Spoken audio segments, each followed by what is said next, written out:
I'm out of control, I'm out of control, out the park, centerfold, yeah, hard to say, overload, ain't no parking space, on the road, yeah, I'm out of control, I'm out of control, out the park, centerfold, yeah, say your breath, I'm too cold, yeah, devil hate me, wanna take my soul, yeah, I am just a source of what you stole, I'm about to knock it out the park, yeah, centerfold, yeah, hard to say, yeah, overload, what they want cause they want yo, don't let me get in my zone, happening? yeah, play it safe, yeah, big Brand mistake, new episode of Black laid it Otakus down, culture. watch it break, Very special. yeah, Austin Powers, golden chain, Got the boy jewelry Trail make it Sav snow, on my here, outfit make it rain, Cam about on to here. knock it out the park. And you guys probably wondering like, yo, why the fuck is it so bright in y'all rooms? But guess what? We're doing an episode during the day because shit happened last night and I had to help people move and shit. And I'm tired. Sore as fuck, tired, but we here for you guys. And hey, DC will be joining us later. So he will be joining us when he can. Also, happy Easter. Happy Sunday. resurrection. He has risen. He has risen. Already Came know back about and said, "Hold up, I got one more thing for y'all. About to come back from the dead like it ain't nothing." G. Jesus made it look light and said, "All right, y'all be smooth," which is funny as heck. Excuse me. That Adobe One. is fucking pricey. Top one anime moment. Low key. Feel like, imagine like literally this security guard. He's like, "Yo, wait, who opened the boulder? Wait, hold on." Huh? That's the best episode 19 right there. Low key, there we go. Hop. He's coming back. There you go. It is perfect. But yeah, so shout out to Jesus and his Michael Jordan moment. Came back like Mike in '96, did his thing and won a ring.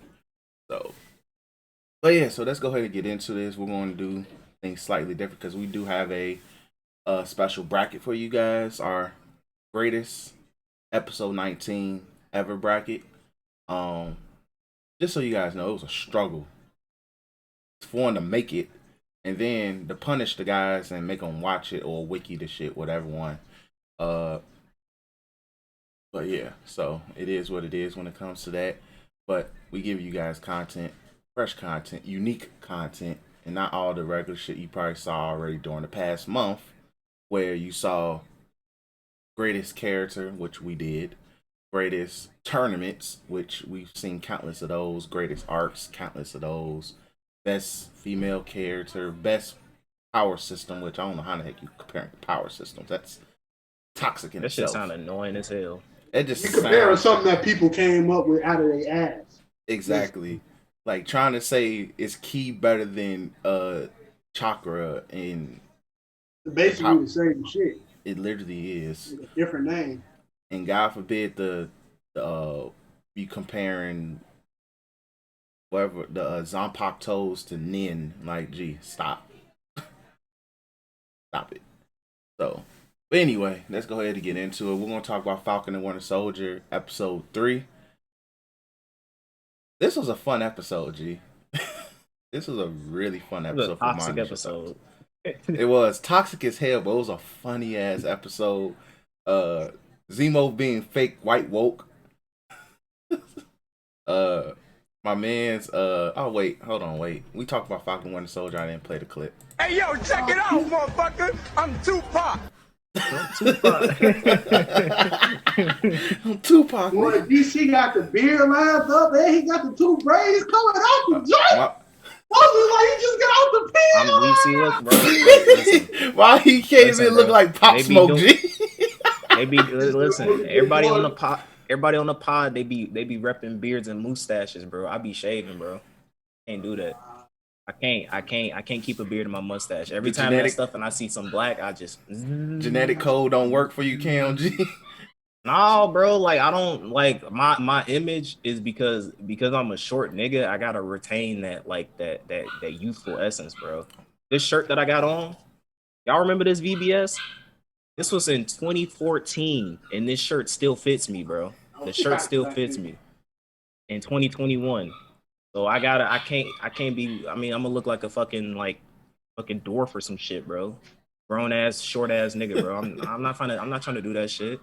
I Fuck a understand beard that. and fuck a mustache. We clean shaven in this bitch. I respect it. Hey, I respect it, G.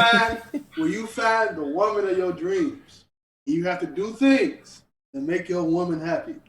She gonna be like, bro, you look gross as hell with that beard on. She's not gonna say you look gross as shit with the beard. She's gonna say after certain things happen, that would have been better with the beard.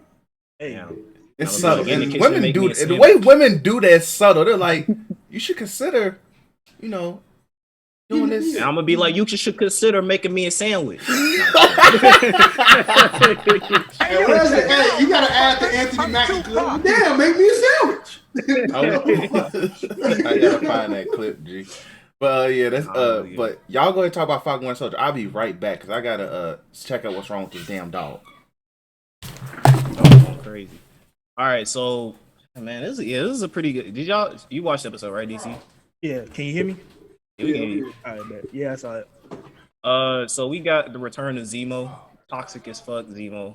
Oh, gee, I I love like Zemo. him. Yeah, It's like I like him, but then it's like I hate him because like it's still the nigga still killed Papa T'Challa, bro. So it's like damn, bro, like, and then like he cracking jokes and shit like that, like it's nothing. Wait, Zemo is one arm, folks, right? No, Zemo was the dude. The purple You mask. remember Civil War? He was the villain in Civil War. He was like he was the dude. He was the dude who made Bucky, the Russian dude. Okay, yeah. Yeah, so like they went because he has information about the super soldier serum. Mm-hmm. So they wanted to contact him in regards to like, like what is Hydra doing about the situation, or does Hydra know anything because he has ties to him? And Zemo was like, this ain't really got nothing to really do with Hydra, but I know some peeps that know about the super soldier serum, but y'all gotta get me out of jail. So to get him out of jail, it was pretty fun fun jailbreak. I will say this though. If you notice this, DC, this episode to me was them. When we talk about anime and like ecchi, when they try to like they cross the line between like softcore porn and then just straight up hentai. This episode to me was like the line between like really really bloody violence and like gore, because there was a lot of gruesome scenes in this episode that you really wouldn't I know what get, you're talking about. Yeah. that you really wouldn't get from anything MCU. Like MCU does do, like they do blood and stuff like that, but this episode in particular was like, okay, I see what you're trying to do. Like they really kind of they matured their violence in this episode, and I like it. So once they get him out of jail, they have to go to this. What was the place, DC? I forgot the name. Oh, Magigore. Yeah, so they go to Magigore to see. I forgot the chick's name. The Power Broker, I think that was her name.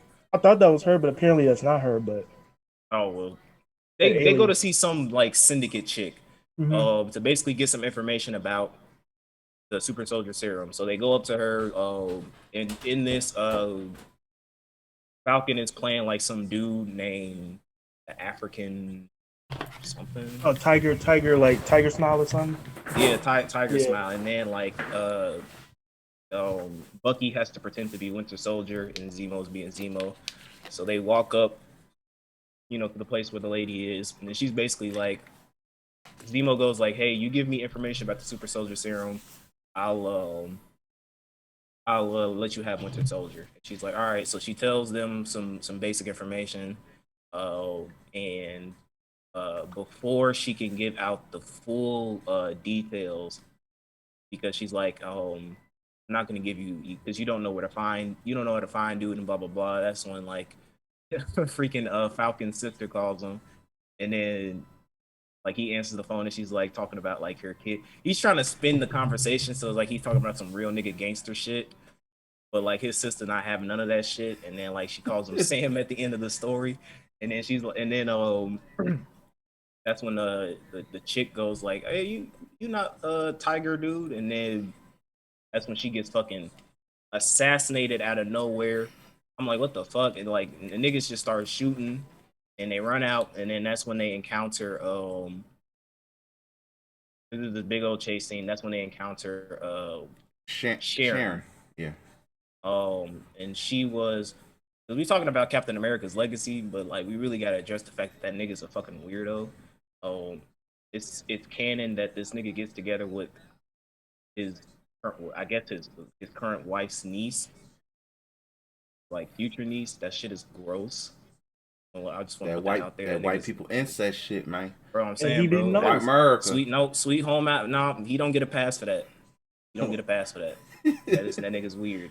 So they encounter Sharon, and Sharon is like super edgy. She's like, I'm a badass female character. I gotta fit that demographic for this show.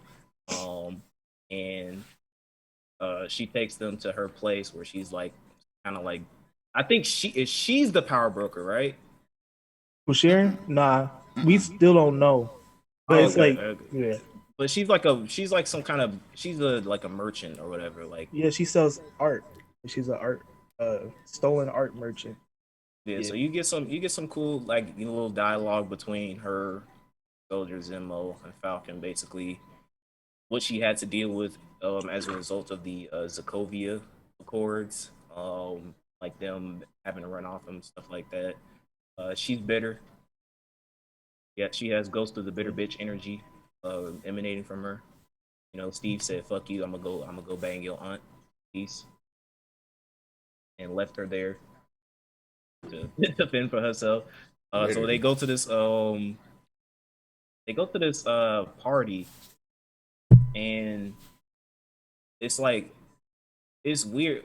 Does this scene do anything? I like, they went to this party, and I guess the only thing I saw from this scene is Zemo doing this stupid ass dance in the middle of fucking vibing, man. In the middle of the fucking I seen that party gif for some all reason. over the place, bro.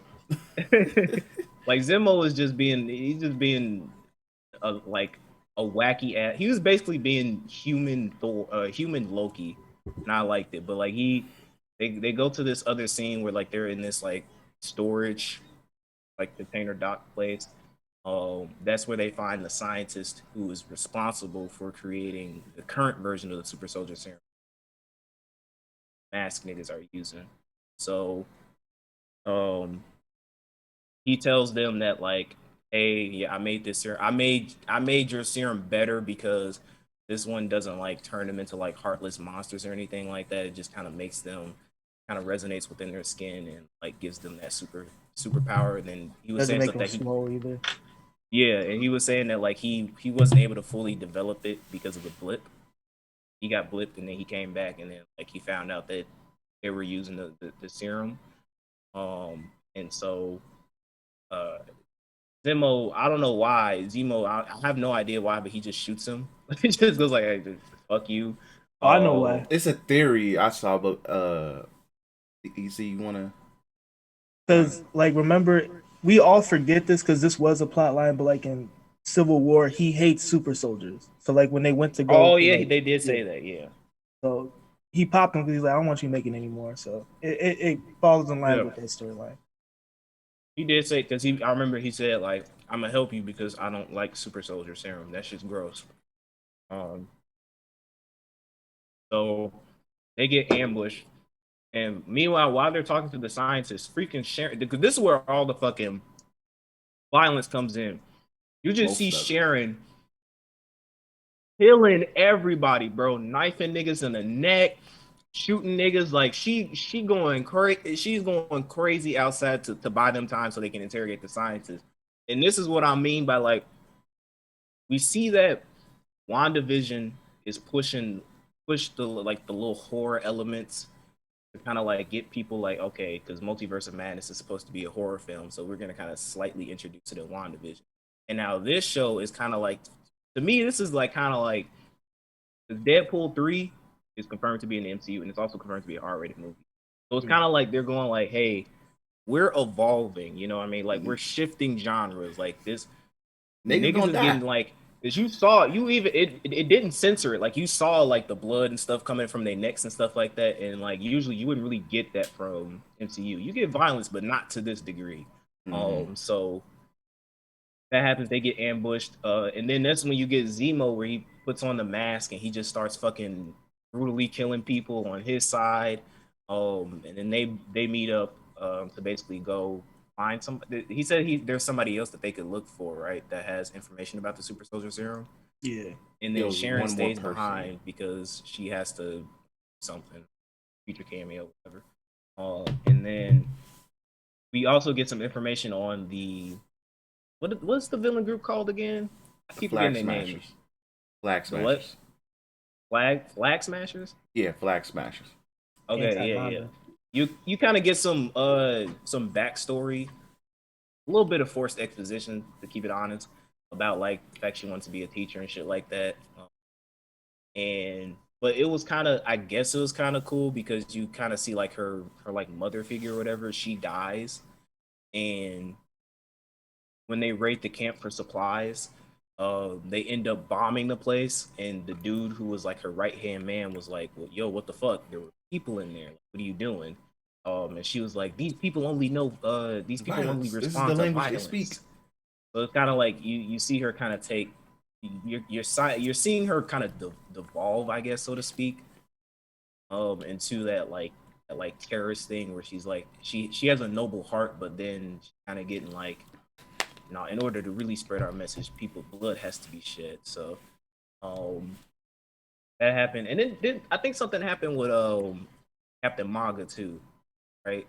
Yeah, so they so pretty much they realized that Baron Zemo got out of jail. Oh yeah. So he's like, so funny thing is, Falcon was like, "Hey, we gotta follow by the rules," and Captain Maggot was like, "Nah, bro, we gonna have to break something, G, because they moving too far ahead."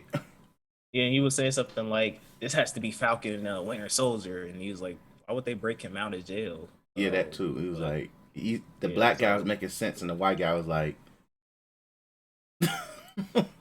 "Nigga, white privilege. We gonna do this my way." Exactly. But you also kind of see it in his the way he looks, right? Because like you remember when he was first introduced, he was all like clean shaven and things like that. But now you start to see like he's growing a beard. He looks to be like a lot like this stuff is putting a lot of stress on him. So again, you kind of see that like he's kind of devolving into. I don't know his comic book character because apparently people say like he's supposed to be U.S. agent evil in the comics.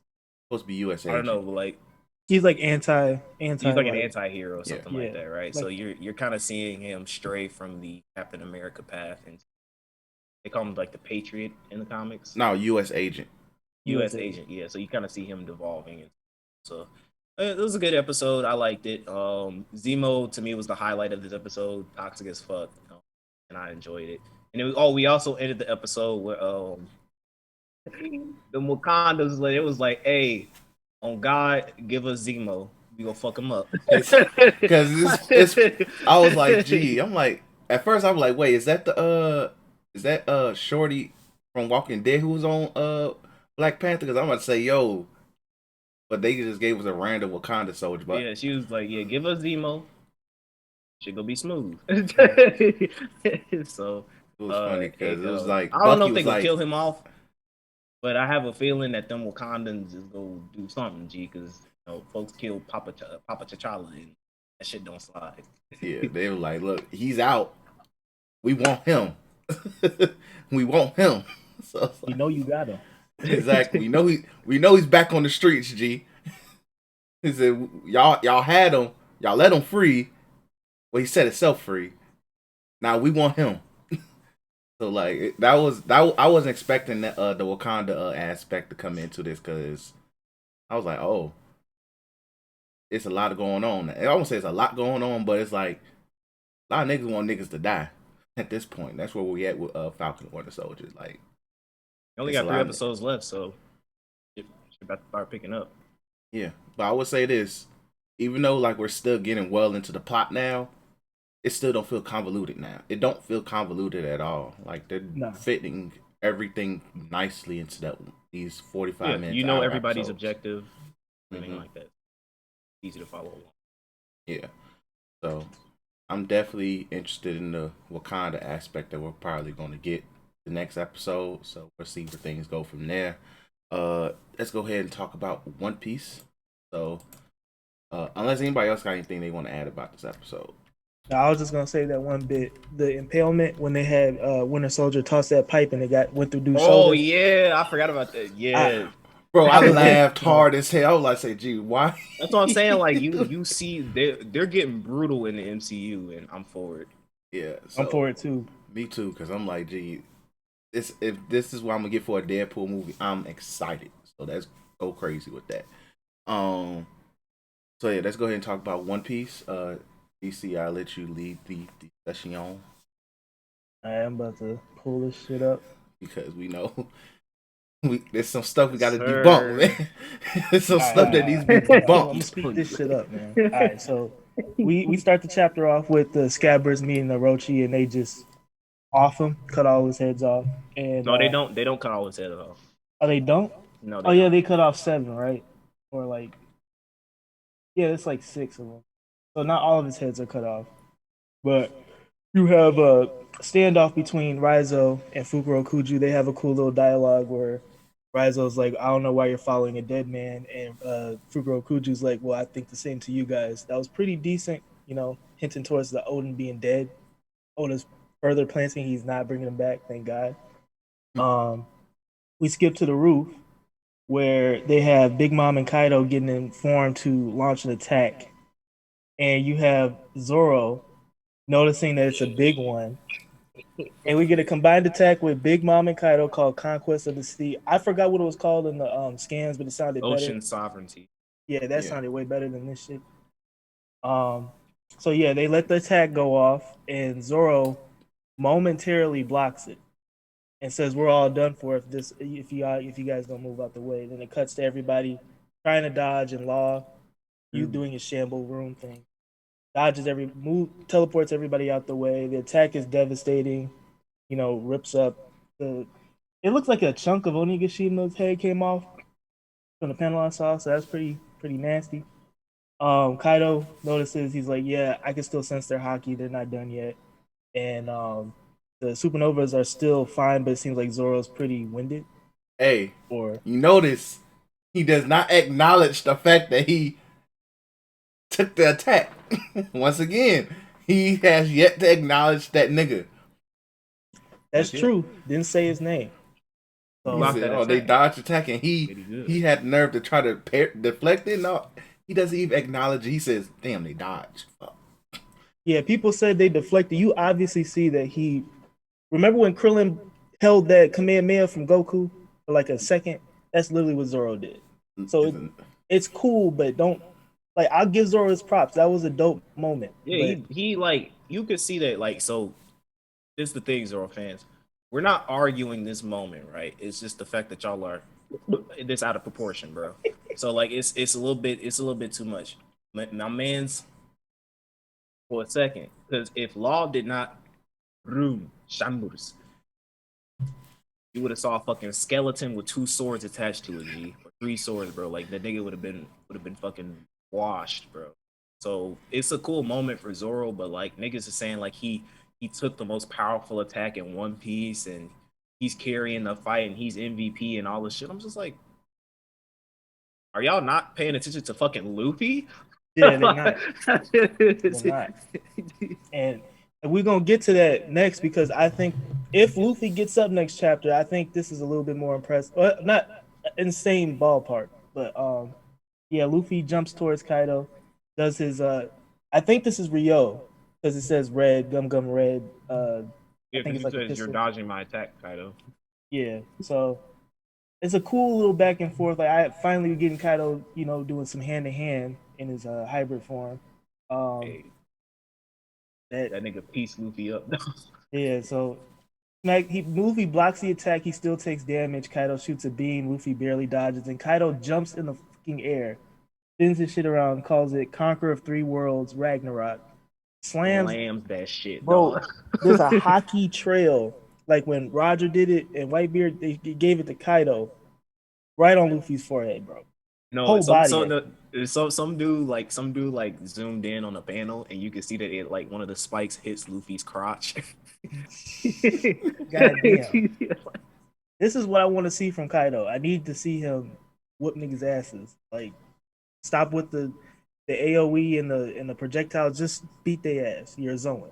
Like, just do it. So I'm happy to see that. Zoro's huffing and puffing. Big Mom's like, I gotta start doing something. So she tries to use Zeus, but Law and Kid trap Zeus in a box. Then Killer and Zoro proceed to take out Prometheus and Napoleon. After that, Zoro sliced. Hey, don't forget DC. Zoro sliced Prometheus in half. Brook did that shit twice before we even got to the roof. Tired of it. Kid does one of the most useless attacks I've ever seen in a long time. Punk pistols. Shoots harpoons at her with no hockey on it. Stupid.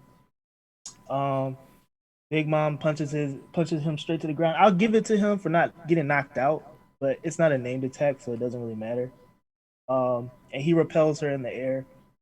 Law sends a rock at her, knocks her off Onigashima, and apparently there's the sea under her, so she's like out the arc. But I think her family's still on the ship, so they might. She's gonna. I feel like she's gonna be bad. Mm-hmm. I feel like she's gonna like what you guys do to me. Like she go berserk or some shit. But like this. I guess you. I mean, I'm trying to see like how I like. I think it was cool, right? I think the coordinated attack was dope, utilizing everybody's skill sets. Zoro and Killer being fodder. Go attack these niggas who ain't go do shit. Lid, that's his name now. Lid, kind of just being the entrapment nigga, and Law being the MVP doing all the fucking work. Like room, shamble, get you up out of here. So I like it, but it's like it sucks that it always has to be Big Mom, bro. It always has to be Big Mom being the one who takes like these. I hate to call them L's, but like like every time something something bad happens to a Yonko, it always has to be Bigu Mamu, bro. And it's like, damn, bro. I mean, let Shank get punched, or let freaking Blackbeard get his beard cut off or some shit like that, bro. Stop disrespecting Big Mom. Big Mom gets no love in the streets, G. It's funny as hell, G. I mean, this better than Robin flipping her out the hall. So. Oh yeah. Robin did German suplex ass out the Like, G, you gotta think about it. Wayno has not been good to Big Mom. Like, what was that? King pulled up and said, "All right, man." Cake wasn't good to Big Mom either. Nothing has been good to Big Mom. G, like Big Mom has consistently been catching L since Whole Cake. Like, you let Luffy walk in your hood and go crazy. Like the best you did was literally be in a food trauma freaking comatose, and you went nasty on everybody. Okay, then but you let my man's escape. What's his name? I can't think of his name. Jinbei escape. So that's an L. You let Jinbei disrespect you, drink a sake in front of you, and say, "I'm out, bitch." Exactly. Like you let Jinbei escape.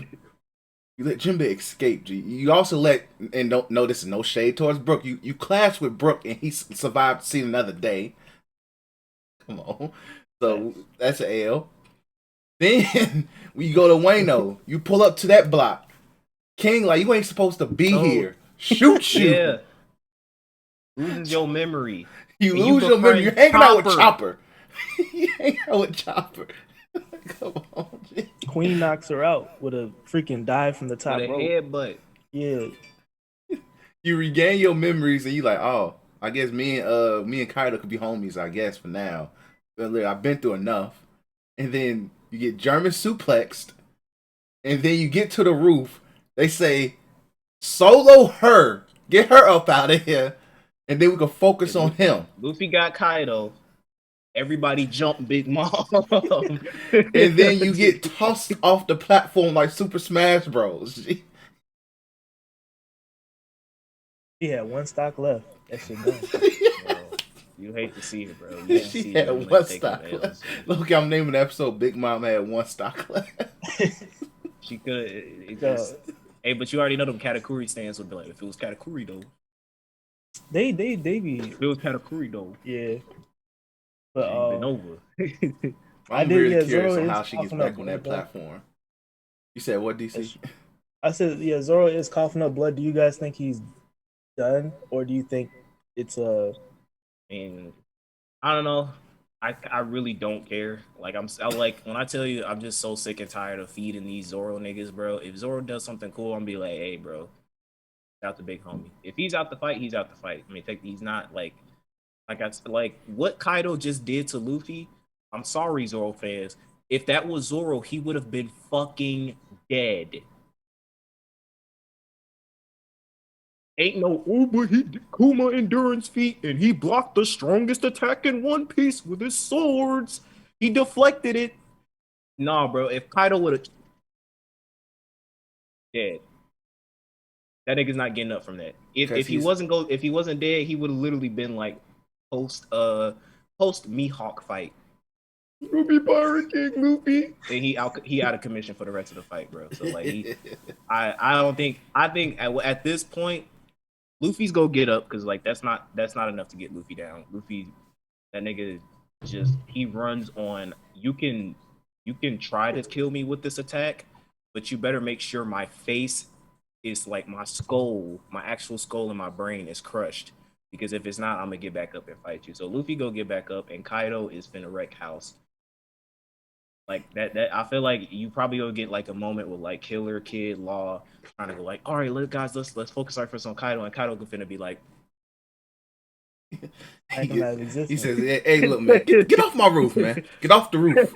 Get off the roof. You just gonna see Kaido run through them niggas, and then I think it's gonna get to a point where Luffy's by himself, and that's when like Yamato and the others reach. Okay, I think that's what's gonna happen. That'd be decent. I would laugh if Kaido says, well, there's only one person worthy of being on his roof. So amongst y'all. He just does like a hockey just screech of like that says, all right. Fucking pops him off and shit. I think that's what's gonna happen though too. Like, because Marco's gonna get tired. You have all the people downstairs, so it would make sense that they whittle it down to just Luffy. And Yamato comes up. If Zoro stays, he stays. I don't really care. I want the main three to stay: Law, Kid, and Luffy. Even though I hate Kid now, but it makes sense for those three to stay up there. But I think Killer and Zoro gotta go because like Zoro's been huffing and puffing this whole time. Killer's barely been doing anything. I don't see them really fighting. They're Kaido. not contributing to defeating Kaido, except like if Oda wants to give Zoro a bone and he finally does something with Enma to where he like I don't know 3,000 world and he like slices Kaido's like half of Kaido like his arm. And then like Kaido goes like, "Oh, you finally injured me," and just pops him off. Yeah. Yes, you can do that. So, but I really don't see him contributing much else to this fight. I agree. I think if Zoro does anything more after this, it's probably opening a wound like the X with the Enma sword. But other than that, I don't see him doing anything because he's so. Our boy Sanji gonna come up there and save his ass. You know what I'm saying? But that would be hilarious. Zoro falls off the rooftop and you just see Osoba Mask carrying him. That'd be funny.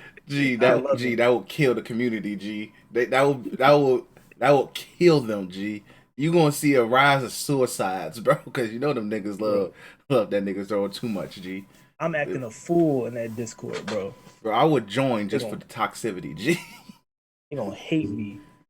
But yeah, that's it for me. Yeah, I don't really have nothing else to add. It was a really fun chapter. We're probably not going to see, they're going to take us right back to what everybody else got going on in the next chapter. I can see it coming.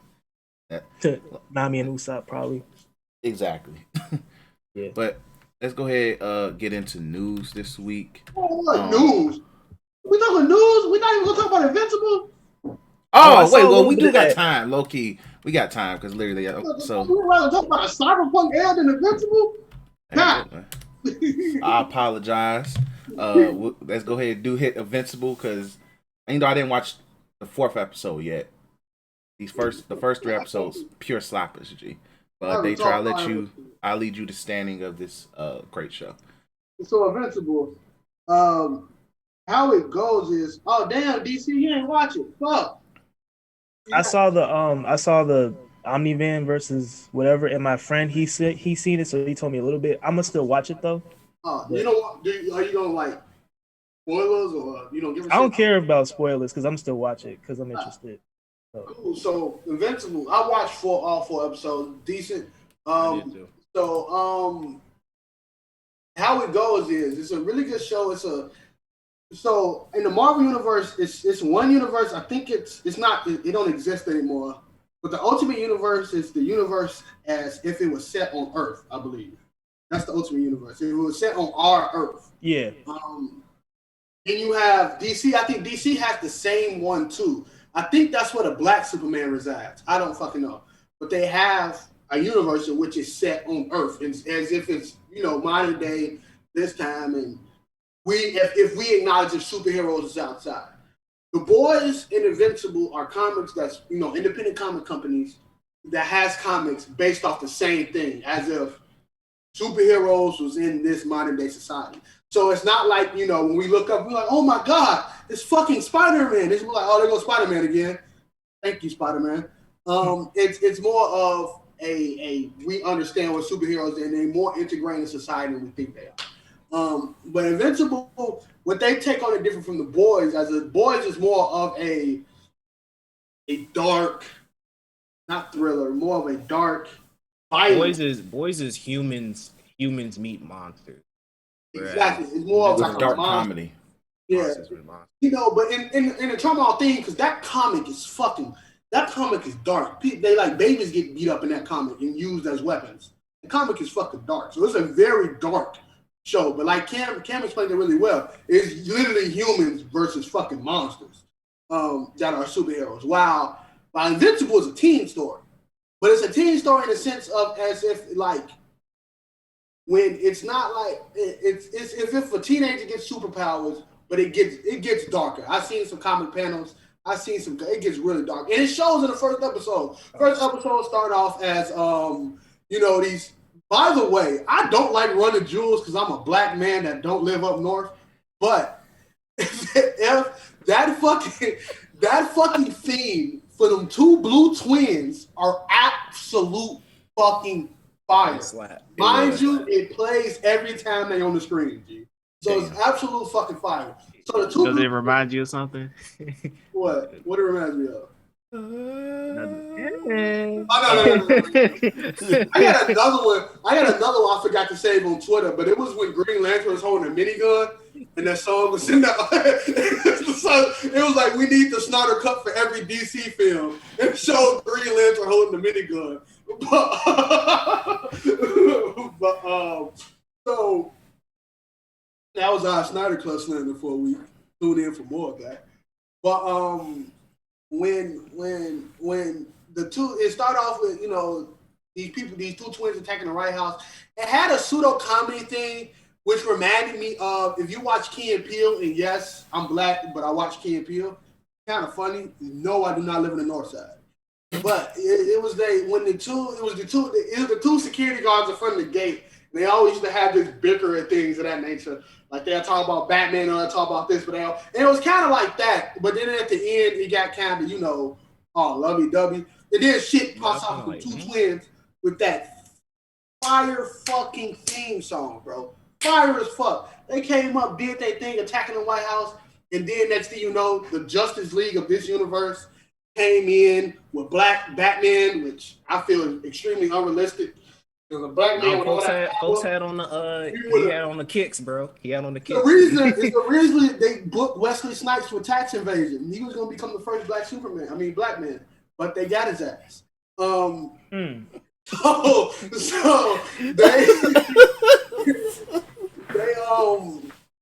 they was doing their thing. They had the woman pseudo. They had the I can't look. Hey, it's a reason why I don't remember their fucking names, right?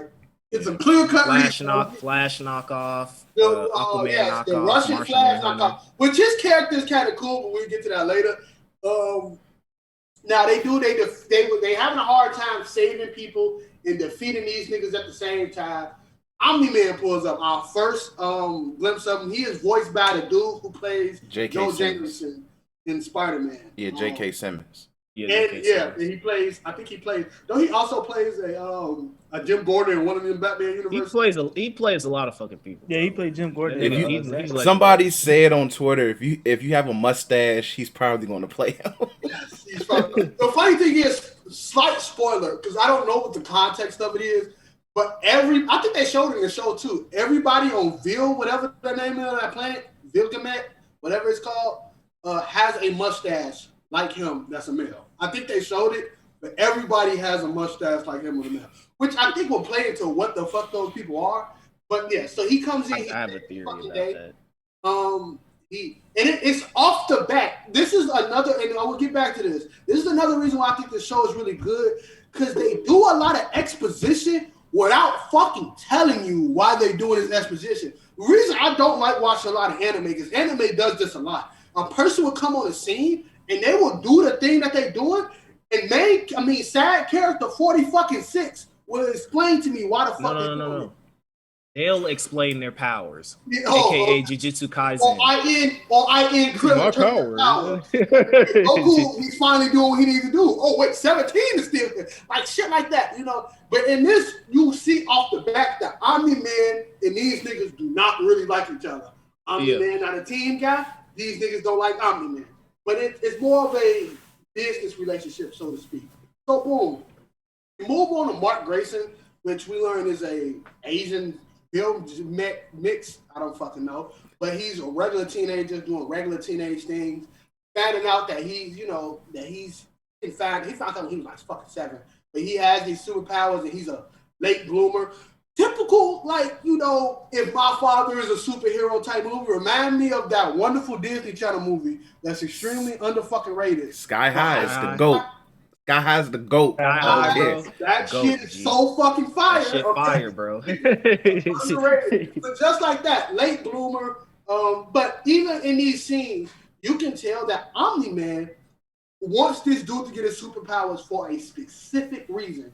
We still don't know that fucking reason yet. But he wants him to get these superpowers.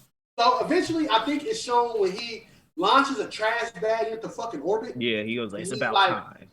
He's like, okay, I got my power. So basically, him becoming a superhero and things like that is in orbit. He got this one school bully who he was like, you know, punch me, bitch. Because he saved this black chick from him or something like that. He's like, you know, punch me. Yeah, one of the romance things. Shout out to him, bro. You know, he's down with the swirl. But he came and helped him out. He came and helped him out. And then the episode go on with him, you know, getting his powers and stuff like that. We go to the end of episode 1. And this is when the show goes from like, this was a nice superhero. This is like a, you know, Justice League, kind of like from a different universe. It got a little bit some blood and gore, but like I can dig it. Then the last part of this episode, so these people, it was set up so fucking well because each of those Justice League members got called to their Justice League place and they get backstories and shit that you're interested in. I'm like, yo, these some decent little characters, bro. I can't wait to see how they go. Exactly. Like the Martian Man is learning how to control his powers and stretch more with this little homeless girl. The chick with the little orb thing that make her shapeshift is like a photographer. Like a photographer. The Wonder Woman lady is extremely busy. You know, a whole bunch of shit going on.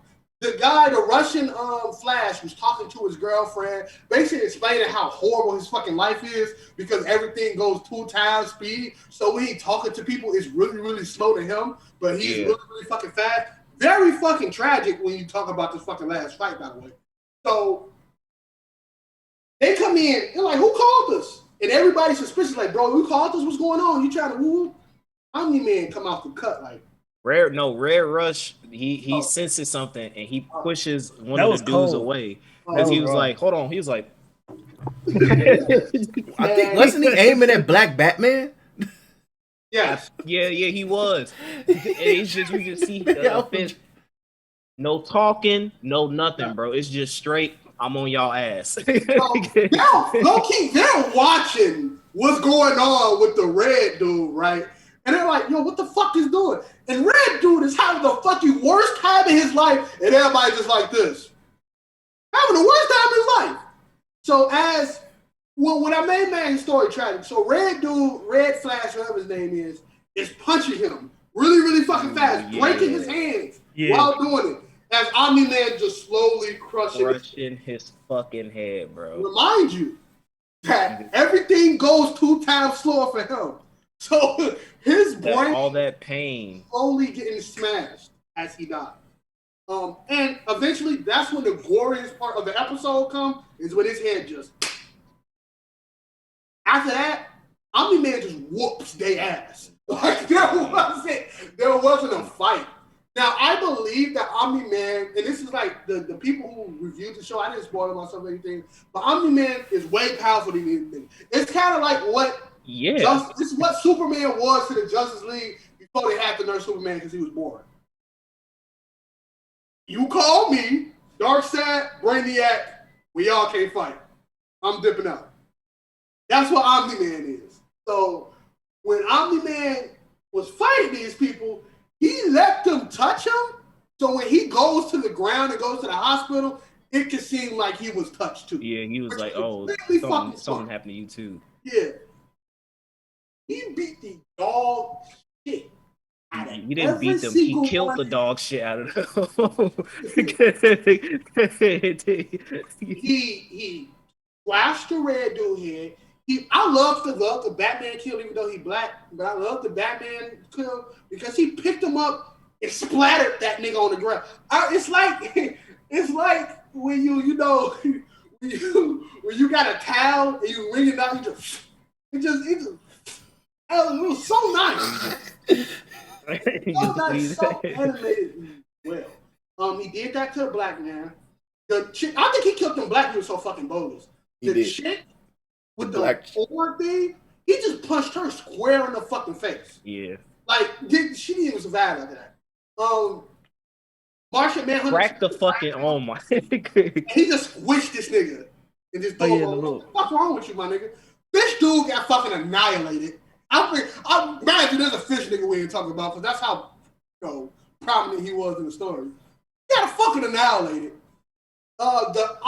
Twisted freaking Wonder Woman's neck off, G. The other pseudo Superman, Immortal. That's the only dude's name I legit remember is Immortal. He punched him in the chest. He fell to the ground and then he cut his head off. That was the end of episode 1. That is classic. Imagine it's nothing new. Boys did it. Boys did it in the beginning of the fucking episode. Holding his girl head. They're like, man, life is good. More than the first episode, right? But that's classic, like, tune in next week so you can see what the fuck is going on. And they hooked me. I was like, because at first I'm like, all right, pseudo Hooper. I fucking hate superheroes. So I'm like, I probably watch it. Plus, YouTube been advertising this shit for YouTube, Twitch, fucking Amazon Prime. I'm going to buy some shit. I see a fucking Invincible thing. I'm like, I'm going to watch it because I'm getting tired of seeing this shit. Episode 2. Basically, establish some characters in there real fast. You establish the pseudo Teen Titans, which is called Team or Team. Team or something. That's it ass. Some order. Because it's like, when it comes to the names and the superheroes, it's a parody. It really is a parody. But Team, they have the most unlikable person I have ever seen in my life, which is Rex, I think is his name. Yeah. He has that. Who else did he voice? He voiced a lot of annoying characters. I could look it up real quick. Do he voice the nigga from Shaolin Showdown? The enemy? Oh, that ain't him. Jack Spicer, you talking about from Shaolin Showdown? I don't know if he voices him. He voices it. While Chris looking that up, he'll tell you. But Rex, one of his schoolmates who's played the Starfire out the group, I forget her name. Adam Eve. Adam Eve, there we go. Adam Eve, there you go. She's really fucking strong in her own right. Adam Eve. But he basically, when the world found out that these superheroes are missing for now, and now the team has to step up. And this is basically Mark Waid becoming a hero and realizing that this hero shit is not what it looks like on TV. Mind you, his first encounter is when he had to go against these interdimensional alien type things. That scene is another scene where you were like, all right, this shit a little bit gruesome. Them things came out that fucking portal and just, mind you, in shows, you'll be like, bro, a lot of civilians get hurt, but nobody really dies in superhero shows. Fuck that. Motherfuckers came out with the blicks and started spraying shit. You see, his name, his voice actor is Jason Mutt. I can't pronounce his last name. Jason Matana Mazakus or some shit. There's a lot of annoying characters. What's his IMDb? I'm on it right now. He plays Scarecrow on Lego Batman. He was on Big Mouth as Jay Bizarrian. Oh, there he goes. Fuck. The most annoying person. There's two annoying people on Big Mouth. It's a horrible show. There's two people, annoying motherfuckers. That character and the nigga that the creator plays. Two annoying fucking characters. And imagine they start dating after that shit. Horrible. Damn, this man be on a lot. So so back to that. So you see Team Teen in action. They started doing this shit of like superhero. Then they start getting fucking washed because these aliens are ain't to be fucked with. Then Invincible, which is his superhero name now, horrible fucking name, but I digress. And a lot of people tell him that, by the way. He come out and save the day. I'm trying to speed through this shit. He comes out and save the day, but realize that these aliens retreated to go back.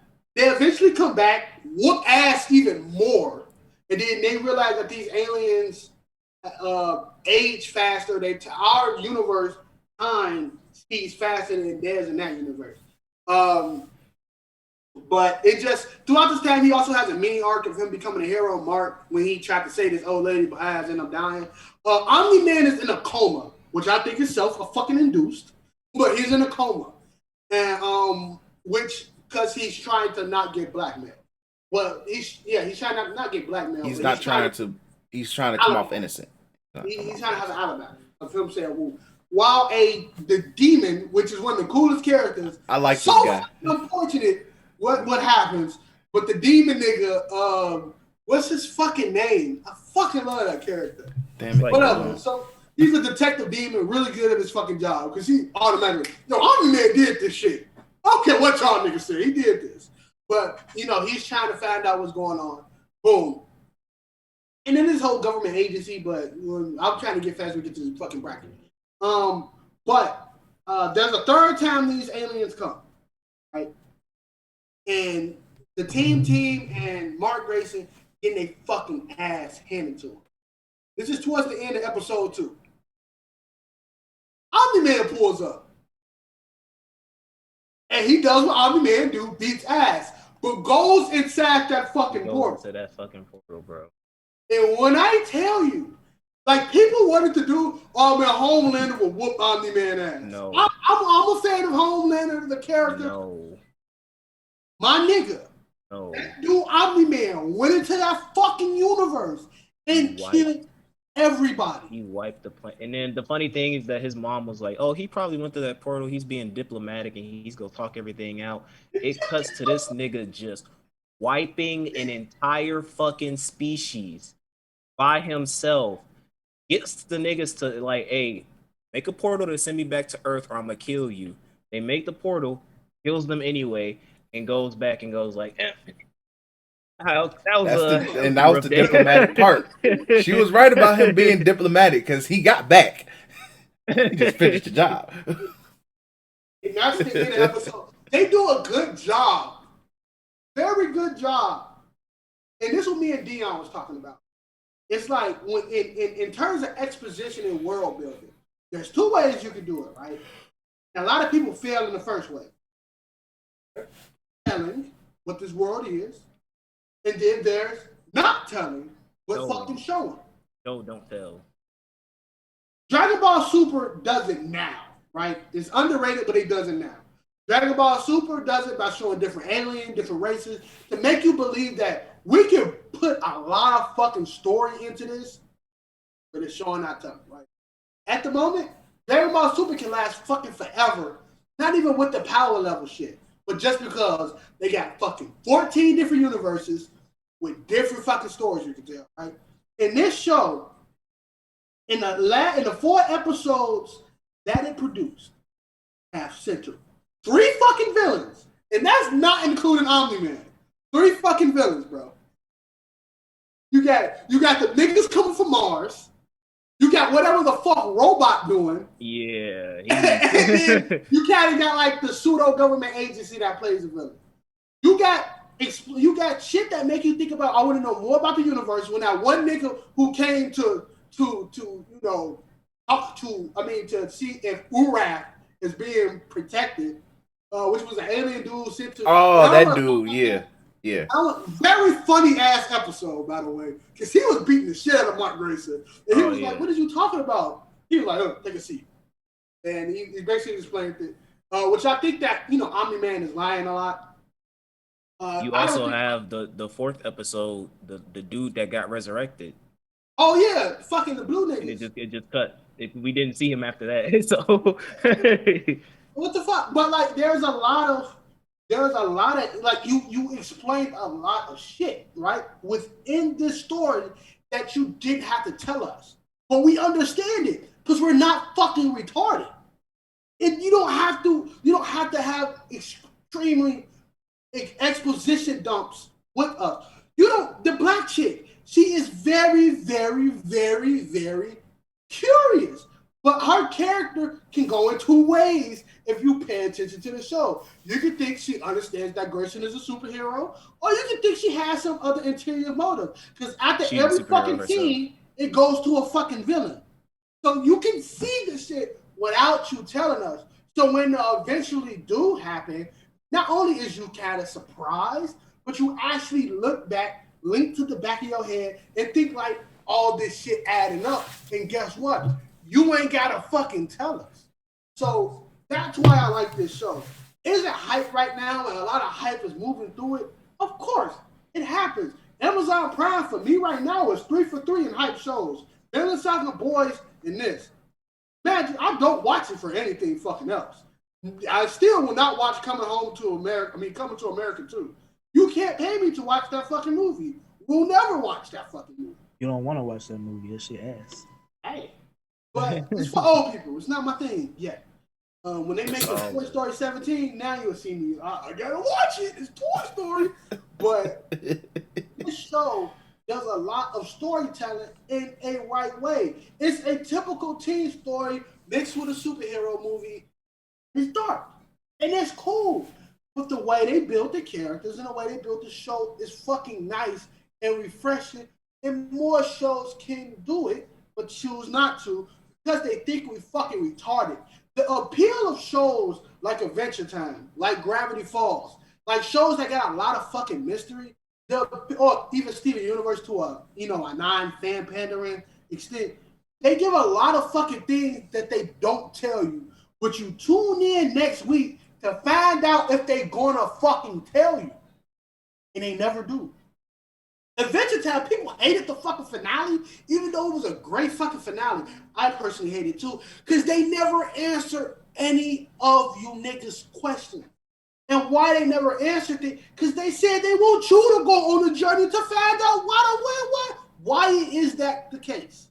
They want you to look at the set pieces. They want you to look at those episodes and be like, you know what, this links there. And it creates the community, and it creates more when you watch the shit. I appreciate that storytelling. So for me, Invincible, I don't do ratings, but it's a slap out of a slap. It's cold. I will watch it every Friday, and unfortunately, it's only 8 episodes. All right. So that's Invincible. Watch it. It's on Amazon Prime. You have no excuse because you know somebody with Amazon account, a Prime account. Ask for it. Password. Exactly. Just ask for it. Just ask for the damn password, G. All right, we're gonna quickly breeze through news real quick, and then we'll go straight into the bracket. First things first. Shout out to, of course, we gotta say the Cyberpunk L because ain't no multiplayer. Datro was right, plain and simple. Datro was right. Check the archives. Check the archives. I know that shit wasn't gonna get no fucking multiplayer when they announced that stupid ass roadmap. Like, I was like, yo. This shit, I heard. I'm not gonna check it out. There's no reason for me to do it. But I heard they. This is another L. Like I don't dance on niggas. I don't dance on niggas' graves unless they deserve it. Like that one conservative nigga that died that his name shouldn't be under because I don't remember it honestly. But I don't dance on niggas' graves like that because it's just not my style, right? But this part I'm gonna do a little toe tap because it deserves that shit. I looked at updates and they're adding shit to the game that they didn't have in there before. Like there's this, and the reason it wasn't in there because it was fucking broke. So it couldn't run in the game unless there was an update to add it. There's this fucking, you have the abilities to punch with the gorilla fist. You got the rockets that come out your arms. You got that string that nobody used. You got the mantis arms. There's this ability that you can go completely fucking invisible. No one sees you. And it works really, really fucking cool. There's new guns and all that type of shit too.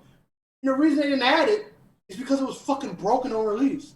So they had to take it out the fucking game. But modders and PC niggas was able to put it back in because them niggas don't have to do better jobs than fucking game developers for some apparent reason. And they put the shit in the game. Bro, their patch update list for like the recent thing is like a fucking like essay, and they were bragging about it. They were like, and many more to come. It's like, bro, that's not something you brag about, dog. Stop talking, bro. Like that's when you say I'm sorry after every fucking thing. What was that? The South Park episode when that nigga kept saying I'm sorry, and then he was fucking butt naked in front of a fucking fireplace. We're sorry. We're yeah, sorry. Bro. Like I'm just done. I'm Was that them making fun of Comcast? Something like that. Comcast is the fucking devil, but at least they said they sorry. That's the purpose of that little part on South Park. But yeah, so Cyberpunk's out here catching L's.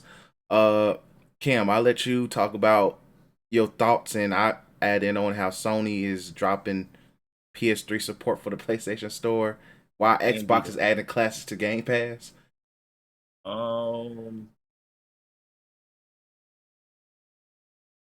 So this is what they should do, right? Is with this announcement is what they should do is make it so that like what they should do is okay, PS3 and PlayStation Vita store no longer after August and July, right? So pretty much after summer, PS3 and PS Vita stores is done. With that announcement, what they should do is Vita games, PS3 games are now backwards compatible with the PlayStation 5. That should have been in the same announcement, because it's like, okay, cool. I understand it from a resource of like, niggas not using the PS3, niggas definitely not using the PlayStation Vita. So why do we keep the uptake and make this stuff down? But I have over 100 something games on my PS3 that I would love to download and play on my PS5 or my PS4. I have a bunch of games on my PlayStation Vita that I would love to play and download on my 4 and my 5. So do that, because PlayStation, I need y'all to realize this crucial factor. PlayStation Now is utter fucking garbage. Big time. Stop it. Stop wasting resources on it.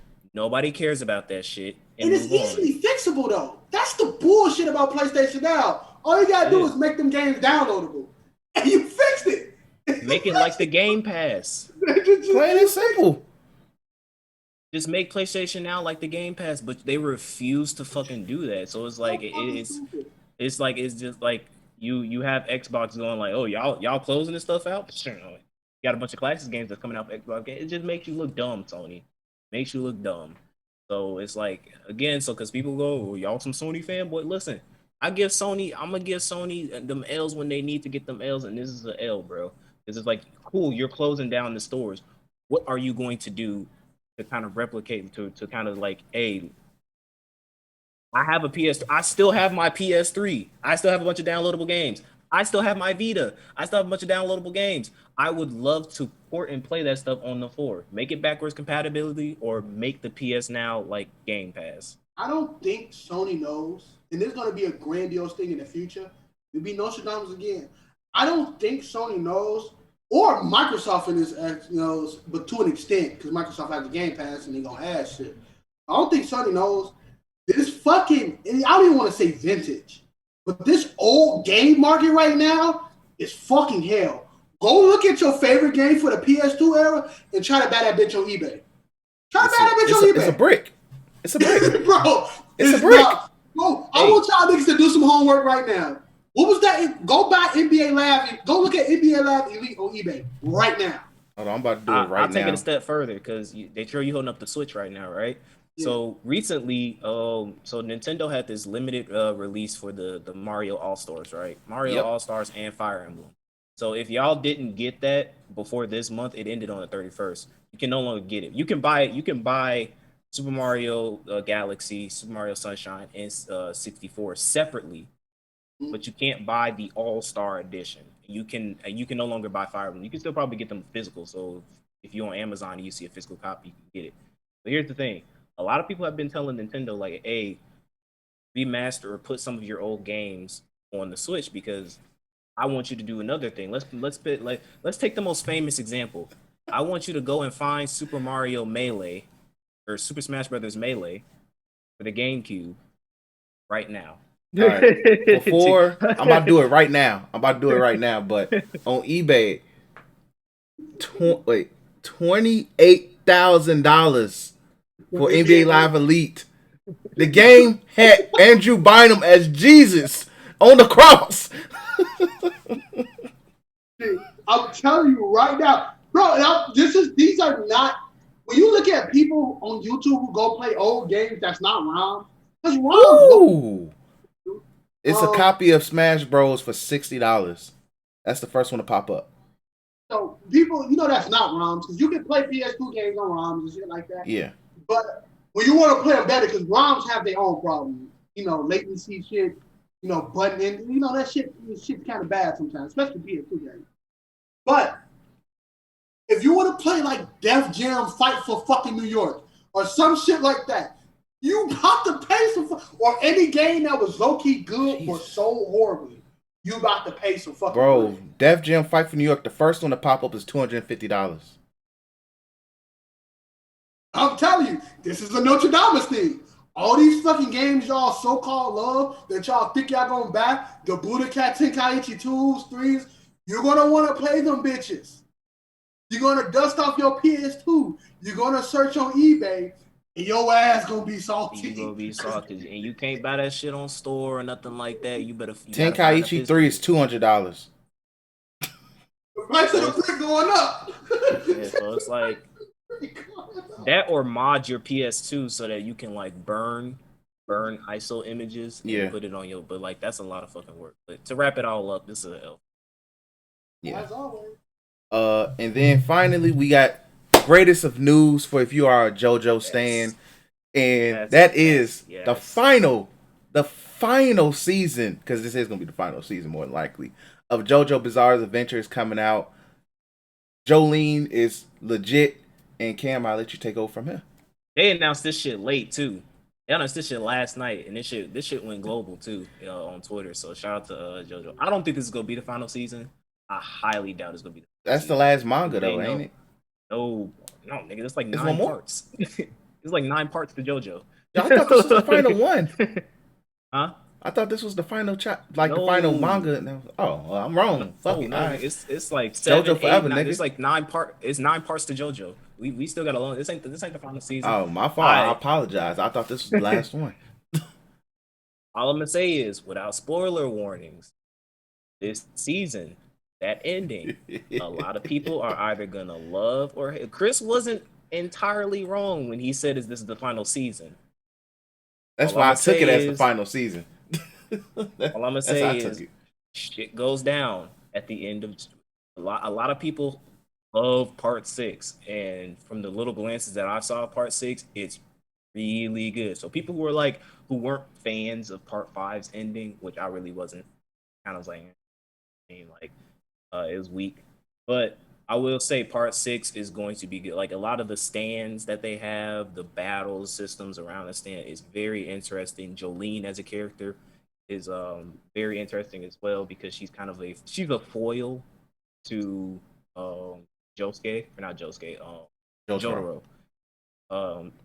since he's his daughter and stuff like that. So you get some interesting dynamics, you get some interesting fights, interesting stands, and that ending is going to either piss you the fuck off or gonna make you be like, damn, I wonder what the hell part 7 is gonna be about. So I'm looking forward to it. Did they say it's coming out this week, this year? I gotta double check, but I believe they did say 2021.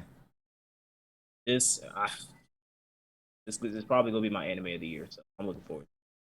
This is me, man. I still want that gas. I need that gas, And you nigga. had better deliver. I need that gas. G. I need that JoJo, man.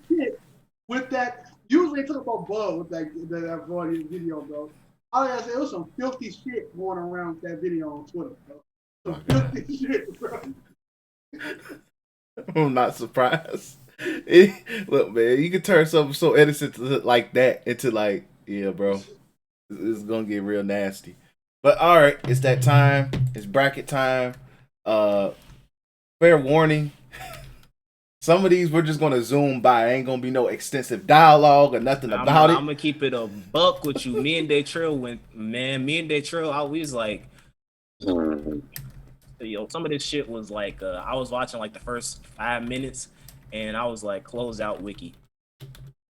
It was bad. And I ain't look. You niggas ain't got no good episode 19s. The It's a niggas lot. on Twitter telling me to binge watch these shows. I can't do it now. Because it ain't got no good episode 19. I swear. Most of that shit made me go to sleep. You watch Konosuba, you deserve to get ridiculed. Ah. What Damn. was that? Ah. Ah. What That's was that? you pissed off a lot of people, bro, because a lot of niggas loved it. You didn't find it funny, Daytrill? My nigga. That's a comedy show. Lord. It's a comedy. I'm sitting here like, this is the show. I know you ain't got context. I'm like, this is the show niggas be hyping? Oh, man, put that away. Put that away. Doesn't extra like Konosuba? Extra the reason why I went and watched it. Extra I heard Chris, it was good.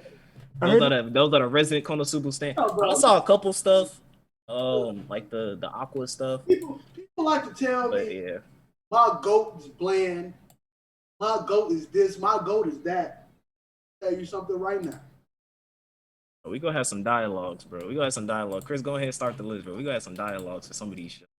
All right, hold on. I'm pulling it. I'm trying to get the thing. Share your screen so we can see the bracket. Yeah. All right, hold on. Let me just adjust this because I literally. ain't gonna hold I you. gotta pull it up on my phone, but What you say, DC? I didn't watch some of these. I was like, I had shit to Oh, do. that Power Rangers one, Chris better tell us. Look, G. At this point, we know it's the Green Ranger beating the hell out the Hey, niggas, bro. G. It's the Green Ranger beating them niggas' asses, bro. We know what's going on with I that. looked up because I looked up the episode, and as soon as I saw Green Ranger, I was like, yeah, this a classic episode. Exactly. Green Ranger beating them niggas' asses is content, Nigga nigga. beat niggas' ass with a sword flute, G. A sword flute, my nigga. It's better than what we're going against. Let's see. Screen share. What's it going again? I don't know. It's better. we gonna get all the way funky G toxic with some of these picks. Naruto Shippuden. That's what it's going again. Yeah. Hey, that bro, Naruto Shippuden. Gee, that's a classic horrible episode. That is a classic horrible episode. All right, so we're gonna go ahead. We're gonna be on the left side. I already screen shared if you guys can see it. Yeah, Hey, minimize it a little bit. Minimize. you can't see everything. Zoom out. Yeah, There you go. that's perfect. That's That's Perfect. All right, cool. All right, so Ugh. we're gonna go to the left side, then we're gonna work our way to the right. Oh, I forgot to say, Extra was going to be here for this, but we recorded at 1, and folks literally just woke up. So, he jump in. Hey, look. So when it comes to tiebreakers, G, I don't know how we gonna do tiebreakers. Ty, will Is let's there just one? go. Let's just start, and if we get a tiebreaker, we'll set up rules on the fly. All right, cool. All right, We'll most likely do a coin toss. Heads low or key. tails Yep. wins. Oh shit! I got it! I fucking got it! I fucking got the tiebreaker. Right. No, because there's only 4 of us. Fuck. Because I was gonna say, for you niggas, I didn't watch half of this shit. Like I don't not only most of y'all, at least most of y'all can understand the context. I can't even understand the fucking context. I was gonna say, just prove to me why this episode was better, but it's an odd number, so I don't. We gonna do. Let's just go with the coin flip, and I'm not gonna be like Eddie. What's So the draw? all right, so opening one, Mighty Morphin Power Rangers episode 19 versus Naruto Shippuden. So in this Power Rangers episode, this involves the Green Ranger. He is whooping Jason's ass. That's all I need to say. He's whooping Jason's ass. This is a classic episode, boy. And Naruto Shippuden, for those who don't know, this is the episode when Sakura was fighting Sasori. Yeah, Sasori, but also this is the episode also where Rock Lee was fighting their clones, and some people said this is the worst animation I've ever seen. Go ever. ahead. So we all in agreement of. We all in agreement, Mighty Morphin Power Rangers? Easily. That's an automatic A. Okay, but right, I just wanted to slander Rock Lee because Rock Lee's part of one of the worst episode 19s, and that's the sole reason why this is on here. Sole reason, so we could slander that shit. Motherfucker couldn't even make a filler episode good. Nigga stand him. Hey, he lost to Mighty Morphin Power Rangers, G. He lost to the real Green Ranger. Well, see? He lost to the real Green Ranger. Exactly. Let's get it. So, next, ReZero versus Code Geass. I'm picking Code Geass. So ReZero. So to give context to the viewers, so ReZero was. I'm not choosing ReZero. I'm just saying ReZero is when, if you remember, Chris, this was when they were fighting. They were going up against the White Whale. Yeah, and Subaru was trying to get people to support. Yeah, and then Code Geass was the episode where they went to that island and shit got real. Yeah. And motherfucking Lelouch did that commandment on Subaru, like, hey, you go live, nigga. Said Luke, he said, hey, look, man, you gonna live, nigga. While you fighting these niggas, you gonna live. I command you to live. And for people, again, we talked about context. That is a very important command that he gives to Subaru. So I'm gonna go ahead and pick Code Geass. I fell asleep. ReZero. I was in a party. Yeah, Code Geass with ease on that one. So, now this one is hey, me and Detrail said we gonna let you and DC talk about it, and whichever y'all choose, we gonna go with whatever y'all choose. Yeah. All right, so God damn it. I was curious if y'all at least watched one of them episodes. They can't watch it. I couldn't go past minute 5, bro. I couldn't Damn. go past minute 5. No, I got past I had to stop. I was like, what the fuck happened? We not saying, listen, for all you Steins Gates fans, we're not saying the show is bad. Just without context, 5 minutes in, I was like, wiki. And I'm just gonna let DT and Chris talk about it, and whichever one y'all say is good, we go with it, y'all. All right, so DC, I'll let you explain both in context. Okay, I remember Zero, that's why I picked Zero. I didn't pick the Steins Gate one because I think the Steins Gate one is when Okabe goes and meets he goes to confront Moeka, right? Yes. He made her cry. Okay. Oh yeah, okay. So he took her phone and made her cry. Yeah, Is that the do chick? No, that's the she has, in context, she ruined that nigga's life multiple times. Yeah. So basically, like, that episode starts out with her, killing herself. Then they flash forward back. She kills herself. So he's going back in time trying to fix the timeline, and he can't fix it unless she's alive. So he goes back in time to kind of save her life, and it's like a emotional thing because Moeka is like the main reason why Mayuri got clapped 90% of the time. So like 2 episodes straight of death loops. Straight. Moeka just hitting her with a car and shooting her. So he hates her, but she hasn't done anything yet. So she's kind of innocent. So it's this weird dichotomy. He comes up, her apartment's like bare. She has nothing there. She's just sitting there, texting on her phone.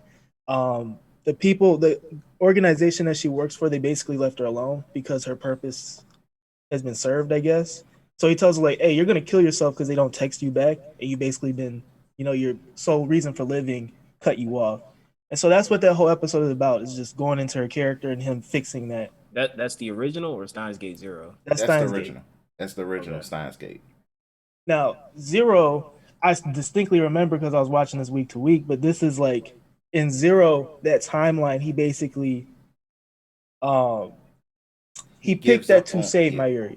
Yeah, he picked So- that on Saber. Yeah. So the sole reason for this season was for Mayuri, and in this episode, I think at the end of it, right, Chris, where it seemingly looks like Suzuha and Mayuri die. So it's like, you know, he has to go back on this infinite loop to save people again. So it was a good cliffhanger for that episode. That's why I picked it. So I'm thinking Zero, solely because I didn't care about Moeka that much. But you can say how you feel about it, Chris. Like, I like the fact on Zero that the storyline amongst it, because if the nigga has PTSD for fucking Yeah. with time, and then he has to literally say, okay, now I have to fuck with time to bring back the person who I literally tried to save through time travel. But also just the fact that he went out his way to take that bitch phone and made her cry, and she was going to kill that nigga eventually over that phone, was more entertaining to me. So I'm going with the original storyline, because it hit more harder for me. What? So you're going with the original. I'm going with the nigga that went through Drake's hey, phone. Hey, come on, Hey, Chris. Hey, get a coin. Heads, Steins Gate 0. Tails, original Steins Gate. That's how we gonna do it. So- That's how me and Ditcher gonna decide. Alright, cool. It's Tails. What did I say Tails was? I think I said. I think I This said. Chris won it. Chris won it. Let's just move it on. All right, so Alright, cool. all right, so Move Steins it Gate. on. It ain't gonna win the next round, so it is what it is. It definitely ain't. It's definitely not. Definitely not. What's in the next round? Hold on, let me look. Full Metal Alchemist Full Brothers. Metal Alchemist And versus Black Black Clover. And honestly, G, hey, Full Metal Alchemist got this with ease, my nigga. Hey, so just for Back context, and look if at you these. don't know. So Black Clover. So because me and Chris are DC are resident Black Clover stands. Black Clover's episode 19 was good because this was the finale against Mars. Unfortunately, this was also when we got that power up with the stupid ass fairy. But Full Metal Alchemist Brotherhood. If you know, you know. This was the episode where Warren Mustang met Lust, and that's all you saw in this episode, G. So it's a easy, just like what Roy did to Lust. Well, this is what Full Metal Alchemist did to Black Clover. Lean with it, rock with it with the snap, B. When I have to argue this episode to win this whole entire thing, just know the fucking context. The context, my nigga. What happened leading up? The reason Roy was so fucking mad, the context. And just the fucking gruesome screams of Lust. And when she got like the little finger, and then she just started disappearing. Yeah, I'm sorry, G. Even if Steins Gate 0 won that last round, DC, it wasn't gonna win the next one. It didn't make a difference. Full Metal Alchemist won again. This bracket. Viewers know. No, Goku won last. But low-key, the viewers gonna know. I could have sworn Edward won last time, bro. I don't know. He was close though. He was super close. All right. We have to go to the judges in the party that totally wasn't biased towards me. Them niggas, Datra had, yo, if you re-listen to the episode, Datra had some of them niggas shook. It's like, yeah, I'm back.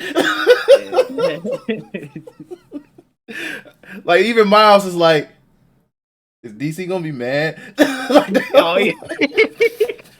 I was like, come on, G. I'm like, agenda, bloody agenda. I'm like, the stranglehold Datra had on the party there. No, when y'all niggas didn't vote lay loose, that's when I was with Team Day Trail, bro. The funny thing is, though, I would say this, and we'll go right back.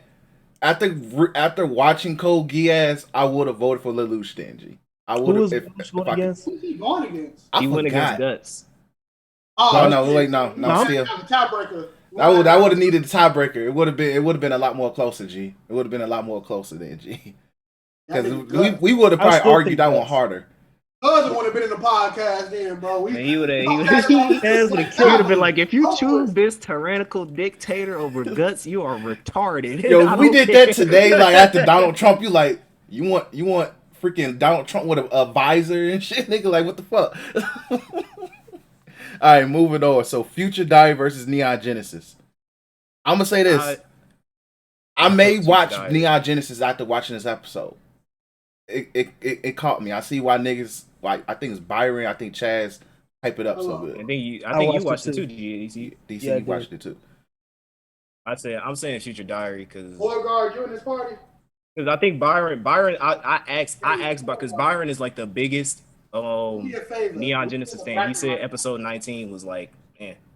Episode 9. You watched Future Diary too, right? Future Diary fired. I Byron, they telling the party. Yeah, but remember, ask Byron because Byron said yesterday. On Friday he said. I was gonna make you choose between Future Diary or Neon Genesis episode 19, but you ain't watched Future Diary. My bad, brother. I will say I gotta remember what the Future Diary episode was. Future Diary episode is when that's when freaking you had that scene where they all met, like Yuno and Yuki. Like they was all acting like all pimps because that's the episode when they was basically like, we finna win this game, we finna kill y'all niggas, and we finna win this game. That was that episode. Oh, and the kid, yeah. Okay. Yeah, that was when they. That's decided. when Yuki grew a fucking backbone. Yeah, that's when Yuki started being that's when real nigga Yuki started coming into clutch because he was like, fuck it, I'm just gonna kill all y'all. I'm gonna become God, and then I wish y'all back. So unknowing the consequences. Oh, this is hard because both those episodes are really good. Yeah. Again, with the Neon Genesis episode, I really don't remember the main character's name right now. But he pretty much quit riding his little robot and he was like, fuck this, fuck you, dad. He had a white boy moment. And then I guess a crisis happened and the redhead shorty seeing all those memes with Neon Genesis, she got bodied. Asuka. Yeah, Asuka, there we go. She got bodied. And then he was like, all right, let me get back on my my Neon Genesis shit, whatever. I will binge watch it. I will have more respect for these, what the shit's called. And he bodies the angel. That's what I guess what they call the enemies.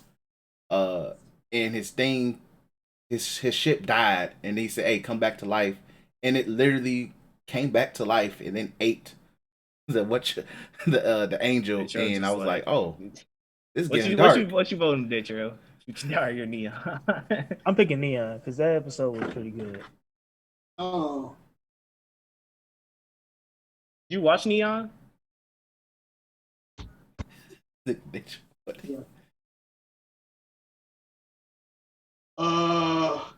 Future Diary. Damn, this is tiebreaker. Fucking Neon. Fuck it. Neon Genesis goes ahead. Sorry, Goku, but I didn't feel like flipping the coin. All right. Next we have Konosuba versus Ghost Stories. Ghost Stories. Yeah, I'm going Ghost Stories too on this because I think if I pick this was episode 19 Konosuba, I could have picked a better episode. But Ghost Stories wins easily. That's a funny ass episode. Just every episode in that show is fucking classic. Easily. All right, next we have OG Naruto versus Bleach. Naruto because I don't remember what happened in Bleach. Bleach, that's the episode when Ichigo turns into a hollow. Yeah. For real? That's that episode, bro? Yes. Oh, definitely Naruto. Yeah, definitely Naruto. Because when that nigga, listen, bro, that nigga becoming hollow started leading to that nigga being a bad main character.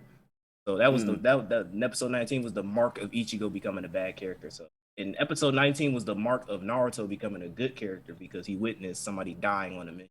I'm gonna go with Naruto. Yeah, for context with Naruto, that's when Zabuza they said, hey, that's when Zabuza gets killed. You gotta go, and he became him and Haku die, and then Naruto like sees that shit, and that changes because he was all happy go lucky and shit. Finally kind of got like that. That was the reality. Like, hey, niggas die on these missions. Yeah, so I'll go with Naruto as well. Okay. All right, Naruto advances. Bleach stands. Kiss my ass. All right, next we have Assassination Classroom. That episode of fucking Dr. Stone was fucking horrible. I saw the thumbnail of it on Funimation, bro. Animation was mid. The character was mid, and for some apparent reason, Chris liked dub, so that made it even worse. I didn't have it dubbed. The fuck you talking about? No, Funimation automatically sets it to dub sometimes. Yeah, I'm so like, you gotta change it to dub. Yeah, I'm like, bro, don't put that on me. Funimation for my score that episode. That shit was ass. I'm gonna go whatever y'all choose, bro. Assassination Classroom or whatever. What you got, Chris? What you choosing? Damn.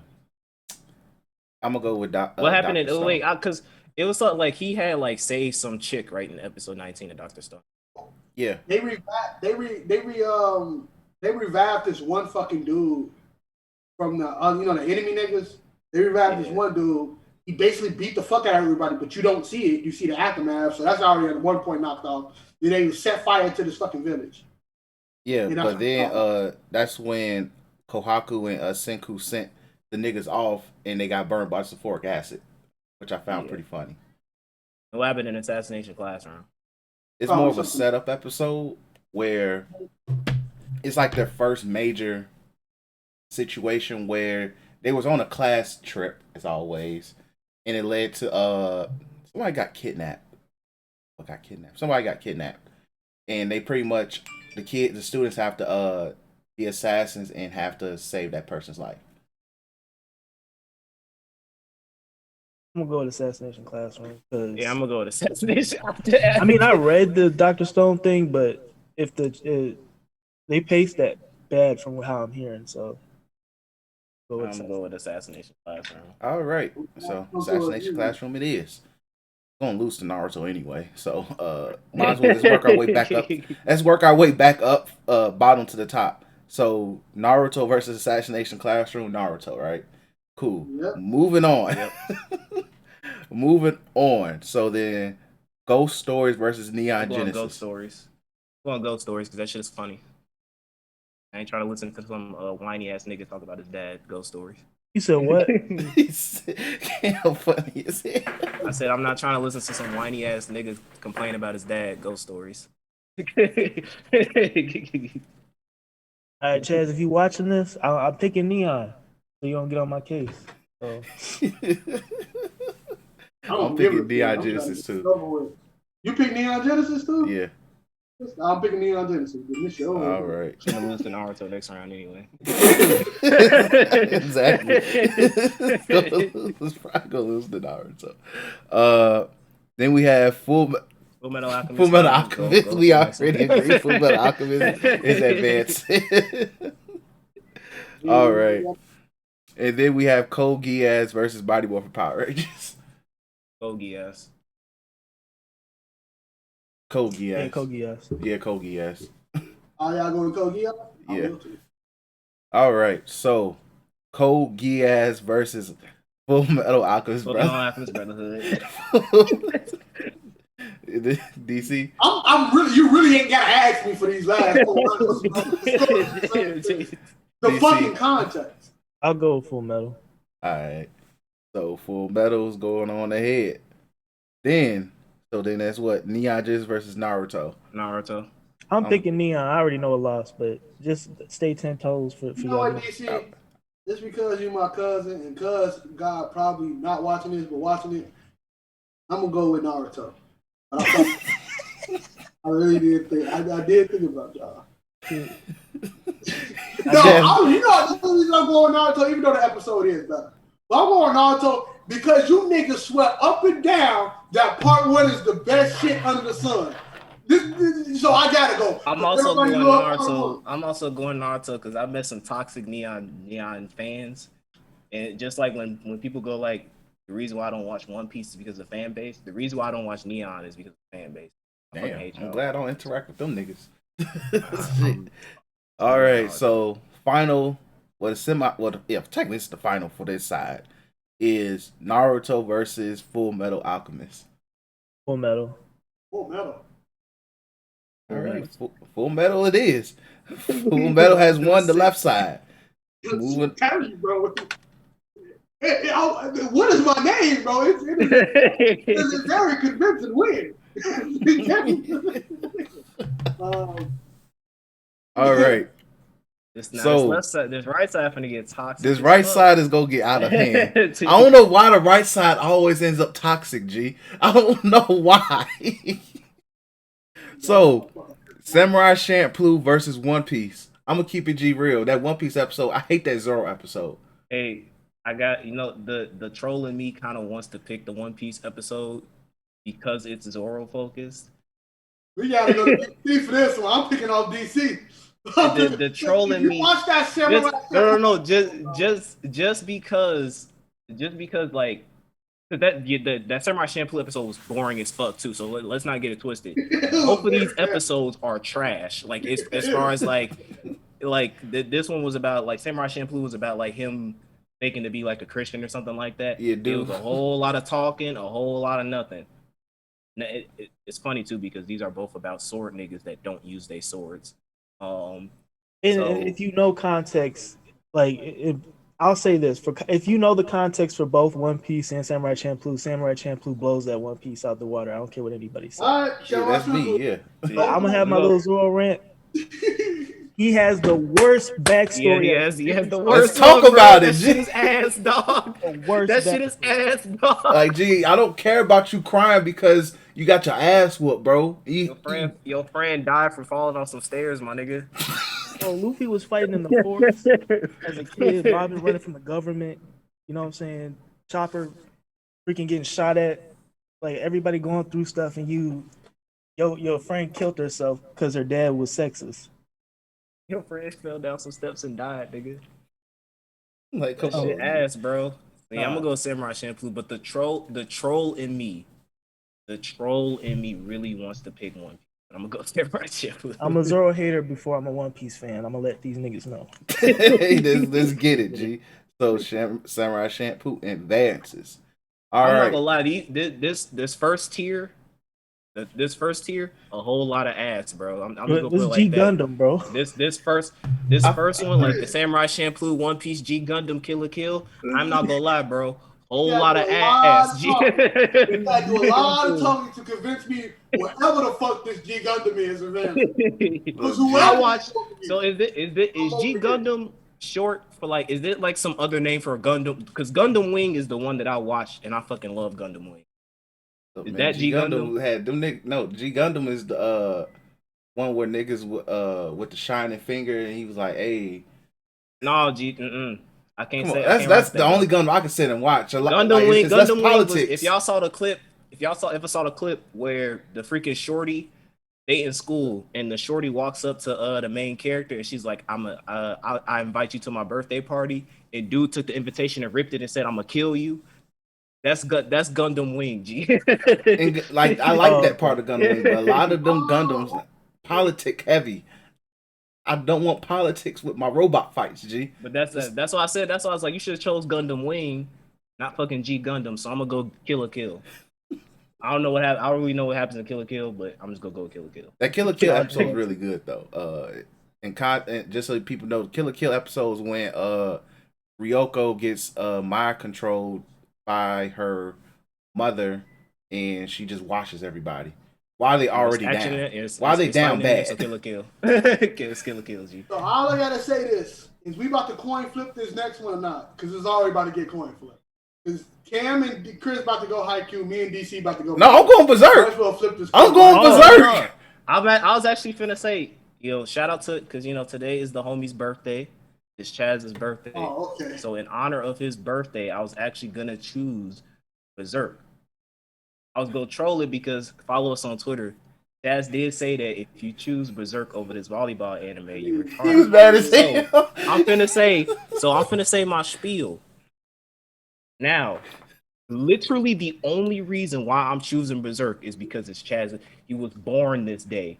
That's it. I looked up the description, and this nigga Griffith got his ass whooped and tried to smash a female to Hey, all of that episode was fire, G. Listen, no. That was so good.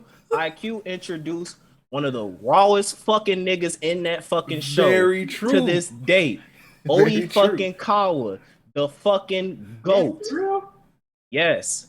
That is the Oi Kawa debut, and he was fired. I'm gonna say this. Don't take it too seriously. Haikyuu washes Berserk when we talk about statistical facts.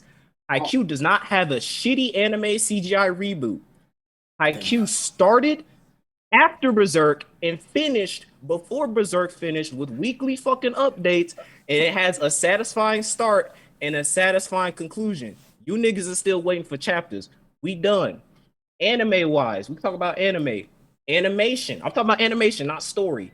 Animation wise, Haikyuu washes Berserk out the park. You pull up a clip of Berserk that's doing some raw shit, I will pull up a fucking clip of Haikyuu of them niggas fucking spiking the ball with fluid fucking animation. They trail saw it. Fluid fucking animation from start to fucking finish, bro.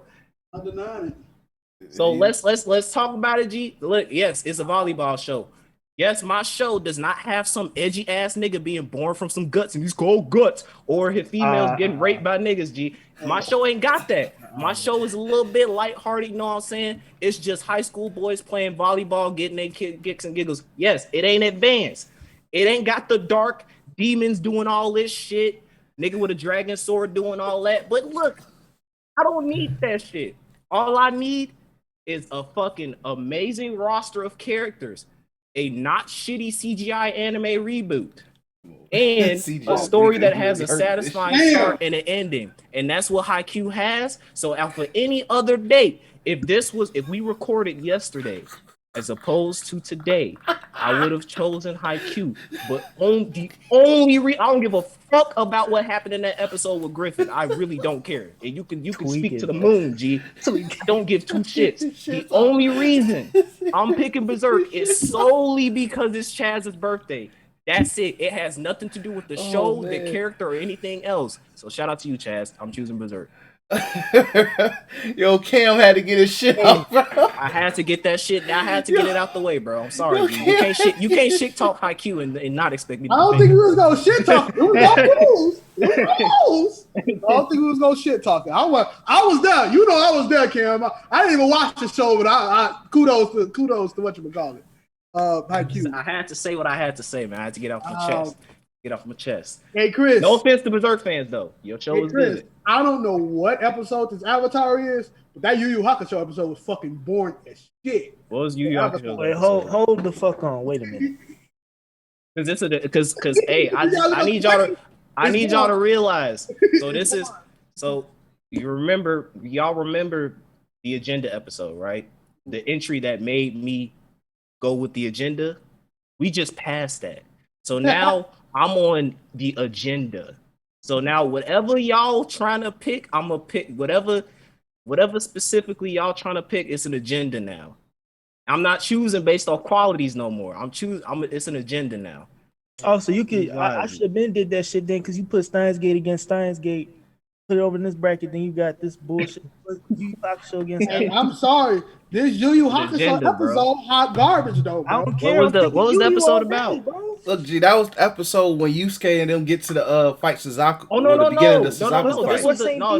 This was the episode when they fought Suzaku and Yusuke was getting electrocuted and he saw this shorty about to get like eaten up by those. No, that's the next episode. But this is the beginning of the fight. The first half, I will admit, is animation goofiness because they were trying to fight to get into the tower. So wait, but the beginning of the fight, a Suzaku fight though. The second half is the Suzaku versus Yusuke. It's funny because both of these episodes are setups. These are part ones. Because like Avatar was part one of the northern water tribe siege. Yeah. Which is a decent episode. Look, I'm gonna go with Yu Yu Hakusho too, just to see it lose to Berserk. But I'm fine with that. But this Avatar will lose to Full Metal Alchemist Brotherhood, so everything's losing to that. But it's gonna lose to Attack on Titan, so. No, it's not. I swear to God. Attack on Titan episode I heard was we gonna get to it, but I heard I'm telling you, G, Attack on Titan. I don't care what y'all say, bro. I don't care what y'all say. As much as I shit talk Avatar to the moon, this is a very good story episode, bro. Like in terms of this when Aang and Zuko was with each other and shit too. Like this is the reason why motherfuckers like Avatar, dog. So ain't mine. It ain't winning, but respect to this episode. Berserk ain't winning. That's all I'm gonna tell y'all. I'm on the agenda now. I really only chose that. That Listen, Berserk I gonna only win, chose bro. that show because it's Chaz's birthday, bro. Nah, that It's Berserk agenda gonna mode win, now. bro. Berserk is not winning. Right. Oh, Stray Dogs versus Justice League. I gotta look up this Justice League episode. Bro, it's something to do like Batman getting. I'm going Bungo Straight Dogs. Oh wait, what happened? Batman got lost. Something like Batman got lost. He had to contact the Justice League. Okay. I'm going Bungo Go Straight to those Dogs. Stray Dogs. Hey, Chris, question: is this Justice League Unlimited or just It's Justice regular League? Justice League. Yeah, Regular that Justice so League. it was this Batman got lost or something, and he had to contact the Justice League. That's what happened in the episode. So I'm going Bungo Straight Dogs. Yeah. That was Batman, G. Like I It's not like winning, I bro. watched the It's episode, not I was like, winning. say, yo, this nigga, how? Not winning, bro. Bungo Straight Dogs. I was like, come on. So next we got Attack on Titan versus Black Lagoon. I'm going, bro. Let me give context. This was the episode when the Levi squad got wiped the fuck out. When Attack on female Titan, G. Titan sat there and said, I'm about to go on a 24-0 run, G. I'm going to Attack on Titan, G. This is for me, it was like watching the Black Lagoon episode. I'm like, yo, low key, this was a good episode because Russians was killing Japanese niggas and Japanese was killing Russian Yeah, niggas. Balalaika was doing a hostile takeover on the Japanese Yakuza. Like, G, how the heck, how you Russian pulling up on the Yakuza, G? That don't make no sense. Balalaika is different, bro. When y'all put it that way, I'm still going to Attack on I'm Titan. still going to Attack on But Titan, G. That shit I was respect too... y'all opinion. I respect the Black Lagoon, but When I tell you, she caught that nigga horse and was doing this with it while looking at Armin in the fucking face and then slung that bitch. bro, yeah. I'm sorry, I'm leaning towards the Attack on because the female Titan run was epic. Annie was a different fucking Titan, bro. Because when she got introduced, in after that, bro, like it was like the state because they introduced Levi Squad as being them niggas, bro. Them niggas. So like when I was for context reasons, when we was watching Attack on Titan, we was like, because we saw what the fuck Levi could do. Levi was like different tier. So when we saw his squad, we was like, them niggas cold, right? And Detroit was watching it live too. You just saw whoop. Turned them niggas to yo-yos, Attack on G. Titan, G. That shit was too one much. more That thing, shit was though. too lit, G. The reason Annie probably go far in this fucking bracket because her middle name is Get Shit Done, bro. Because out of all these niggas that infiltrated Eldia, bro, he got shit done, dog. Bro, she wasn't no armored Titan getting fucking beat up by a nigga who don't know how to use his Titan powers yet. Fucking washed Aaron, bro. Like, bro. He wasn't fucking broke-toed bitch ass, couldn't even get to his phone when he wanted to. This bitch Annie was putting in she was lining niggas up, bro. She was fading them hoes, bro. Bro. That like when we talk about moments. I appreciate you, bro. You my family. I love you. That Attack on Titan episode decent, bro. That shit I have to give it the edge, but when I have to watch Black Lagoon, I just haven't finished it. But like that episode said, okay, I'm gonna have to watch it because I need to know why this Russian bitch pulling up on the Yakuza so smoothly, bro. She pulled up to their hood, G, and said, I'm getting y'all out of here, G. So, and also she hold that one nigga, and I was like, all right, cool. But yeah, Attack on Titan. So I think we all in agreement on that. So Jujutsu Kaisen versus JoJo Golden Wind. I'm gonna go JoJo just cause I'm tired of these JJK niggas. I fucking love JoJo, but I'm gonna have to go Jujutsu Kaisen. I'm just being petty. Me and Chris is like JoJo stand, but like when I looked up the synopsis of this episode, this is the Mr. Myth episode. No, this was the ice nigga. No, this was like Mr. This was Mr.'s fight. Oh yeah, that's what I mean. But he was fighting the ice nigga though, right? Yeah, but like if we talking like fights, right? If we talking fights, bro, that Jujutsu Kaisen animation, a little bit too heat for me, bro. You're right. So we believe in the hands of Jujutsu Kaisen. I'm gonna go Jujutsu Kaisen. Listen, I fucking love JoJo. I love JoJo. Y'all just saw me talk about fucking. I like part that 6, JoJo. That was one of my favorite Golden Wind fights, though, G. Bro, but I'm just saying, G. that Jujutsu Kaisen episode in terms of like, because like those are both fights, right? So we take it. Let's throw context out the window, and we going straight off of pure hands being tossed and the fluidity of animation. I'm going Jujutsu Kaisen. That shit was too much. Let's ask the grandfather of fighting, Goku. How would you feel this episode? I know we black anime fans, Goku. You ain't got to tell me that we value throwing hands, but should we add context into this? Hell no. No, Goku. Can't none of them beat you. We know they can't. Oh, shit. We're going with the Jujutsu Kaisen for 500. Damn, man, this is a coin flip. And the thing is that we not do a coin flip because I picked JoJo. All right, so heads is Jujutsu. Damn it, DC, we could have passed this shit, man. I don't care. I don't care who wins because it's gonna lose to Attack on Titan. Exactly. It's more like lose to Attack on Titan. Just go. All right, so heads is Jujutsu, tails is JoJo. Okay. Please be heads. The heads is Jujutsu. Tails. Okay, so JoJo won. All right, next. Shield Hero, Diamond is Unbreakable. That Diamond is Unbreakable episode, that shit was funny as fuck, bro. It's a funny the episode when they beat that nigga's ass because he had got that lottery ticket. Yep, yeah, they beat the shit out that man, G. And Shield Hero, I forgot what Shield Hero was about. So Shield Hero, this is when all the heroes finally they join up with Shield Hero folks and be like, oh, so the Pope is the bad guy.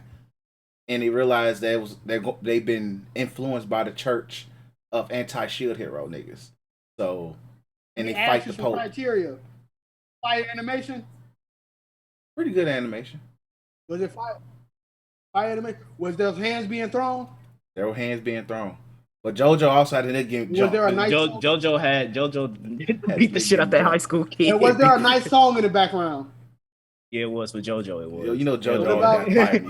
You already know JoJo got fire OSTs. Yeah. What about Shield Hero? Was there a nice song in the background? No. It was like I'm going with JoJo. That's the three criteria for episode 19. JoJo, that's the three criteria. I think we got 3 for JoJo. So I'm going ahead. It's gonna lose to Attack on Titan anyway. So. Yo, the fact that the JoJo episodes is about to go against each other. So we're gonna work our way back up to the bottom to the top. So JoJo Unbreakable. Samurai? Oh, Diamond is Unbreakable versus Jujutsu. No, wait, no. Diamond Unbreakable versus Golden Wind. Yeah. Because since I don't like Part 5's ending, I'm gonna go with Diamond is Unbreakable. Damn. We're talking about episode 19. We all don't like the ending. Since I don't like that ending, I'm gonna go with Diamond is Unbreakable. I combine my vote with Daytrail, so whatever he says. I'm going with whatever Cam said. So Diamond. All right, Diamond. I was gonna go Diamond Unbreakable either way because just the fact that they beat that nigga ass. They beat that. If it's one thing about Diamond Unbreakable, on even like the comedy episodes, niggas was getting beat. They beat that little nigga's ass. G. Like niggas was getting beat. So like okay, all right. So Attack on Titan versus Bungo straight up. Attack on Titan. Attack on Titan. Attack on Titan. All right. Yu Hakusho versus Berserk. I'm going Berserk here. I'm going Berserk here. Like easily. Like that Berserk episode is a very iconic episode. You had literally Gut sat there and hold Griffith. Griffith was in his feelings. Fuck the bitch. Had the meme and then the meme. This nigga, bro. This nigga. Okay, the Gut shit was good because Griffith thought he was hot shit. Guts was like, bro, you're not better than me. But when he fucked that bitch and thought he was gonna get away, bro, I was fucking crying, dog. His face was like, if this was the next episode of Yu Yu Hakusho, I would have chose that because that was a good scene when Yusuke was getting electrocuted and like he was showing like, hey, yo bitch finna die. I'm finna kill your bitch if you don't kill me. That was a good episode, but like it was the episode before that. Or if it was the episode in which Yusuke beat that trans woman, it was like baby, like if it's a child woman or nothing, I'm gonna beat your ass. Then I would have been like, I don't give a fuck what the nigga Griffith did. This nigga Yusuke said the most toxic shit known to mankind. I'm a vote for toxic anime moment ever. I think that was in that arc, right? When he said that. No, that's the next arc. Yeah. Oh, okay. Yeah, that's the next arc. Yeah. All right. So next is Kill la Kill versus Samurai Champloo. Kill la Kill. Gotta be Kill la Kill. I'm telling you, that Samurai Champloo episode was ass. I thought it was a different one when I said it because I was thinking it was the episode where he fights this blind lady. That's when he pretends to be a Christian dude. Yeah, that dude from the church literally sat there. I ain't never watched an episode where the anime was the only reason I was watching is to get to the end song, dog. I was like, bro, the end song Samurai Champloo is I swear to God, bro. Way go. God, bro. I was like, bro, this shit ass. I was like, this is absolute ass. All right, so Kill la Kill versus Berserk. Berserk. Easily. I probably would have said Kill la Kill. They threw hands. Did they throw hands in Berserk? Was that like a fight? Griffith. It was Guts versus Griffith. Was it a fight? Like, was it like a like fight? Oh no, it's an exchange. But in terms of story, like that's I don't care about story, bro. We talking about fights. Context. I know. Come on, it's the whole episode. Go to the main when you fight go was to a the criteria for this? things that make an episode 19 good. It knocks all three. Had a fire ass song. I'm just kidding. I'm gonna go with Berserk. I was just saying, like, I know Kill la Kill got some fire OSTs too, like that. Don't say my name or something like that. I gotta watch Kill la Kill. Like I'm gonna hate to see Berserk lose to fucking Attack on Titan, but that that Berserk episode, it might not be the most hands-on episode.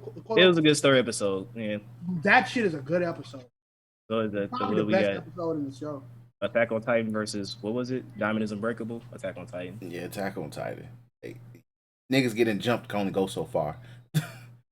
All right, so Berserk versus Attack on Titan. I'm going Attack on Titan. I'm going Berserk. You know what? Even though it's slightly, I'm going with Berserk. Slightly.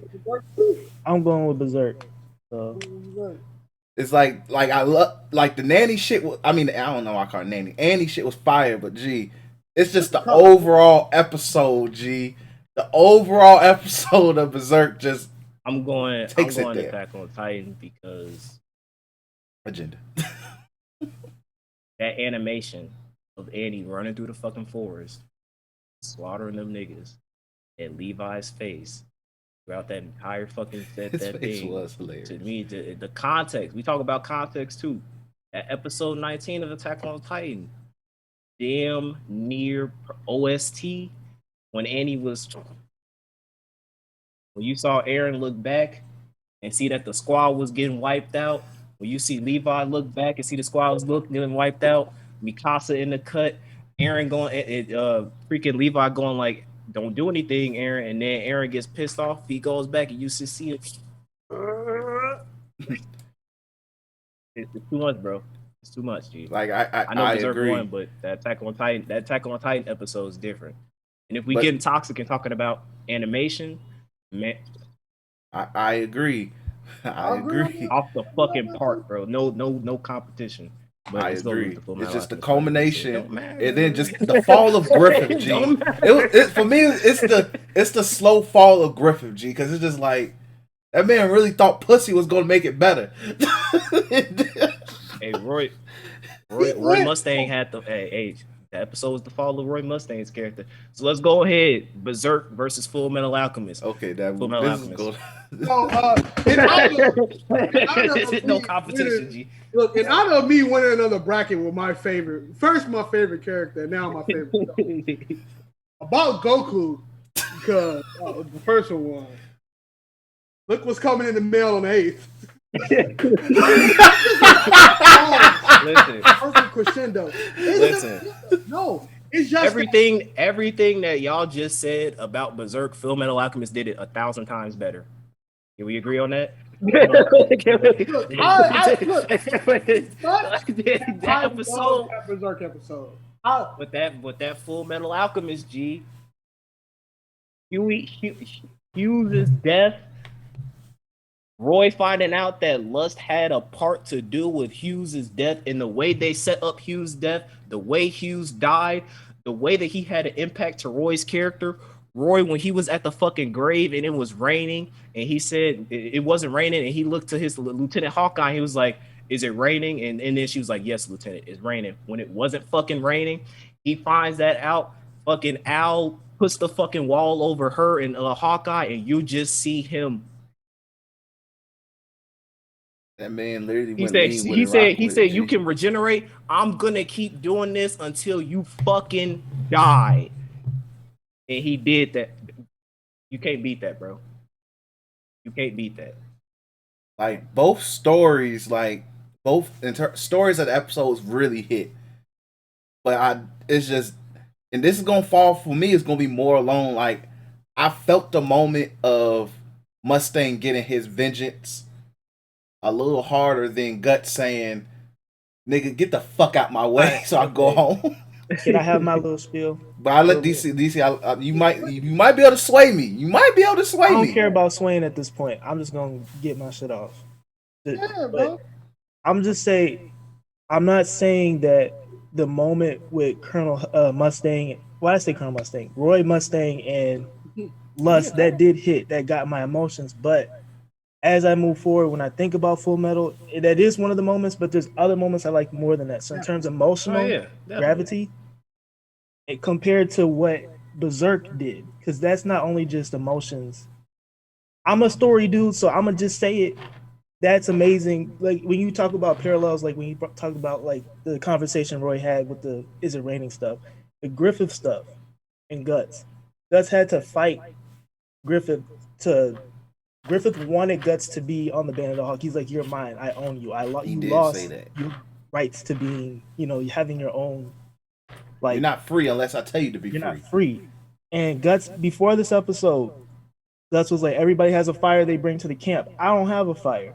Slowly, as the story going on, Griffith is using Guts, and Griffith's getting closer to Guts, but Guts is slowly realizing, "I want to be my own man."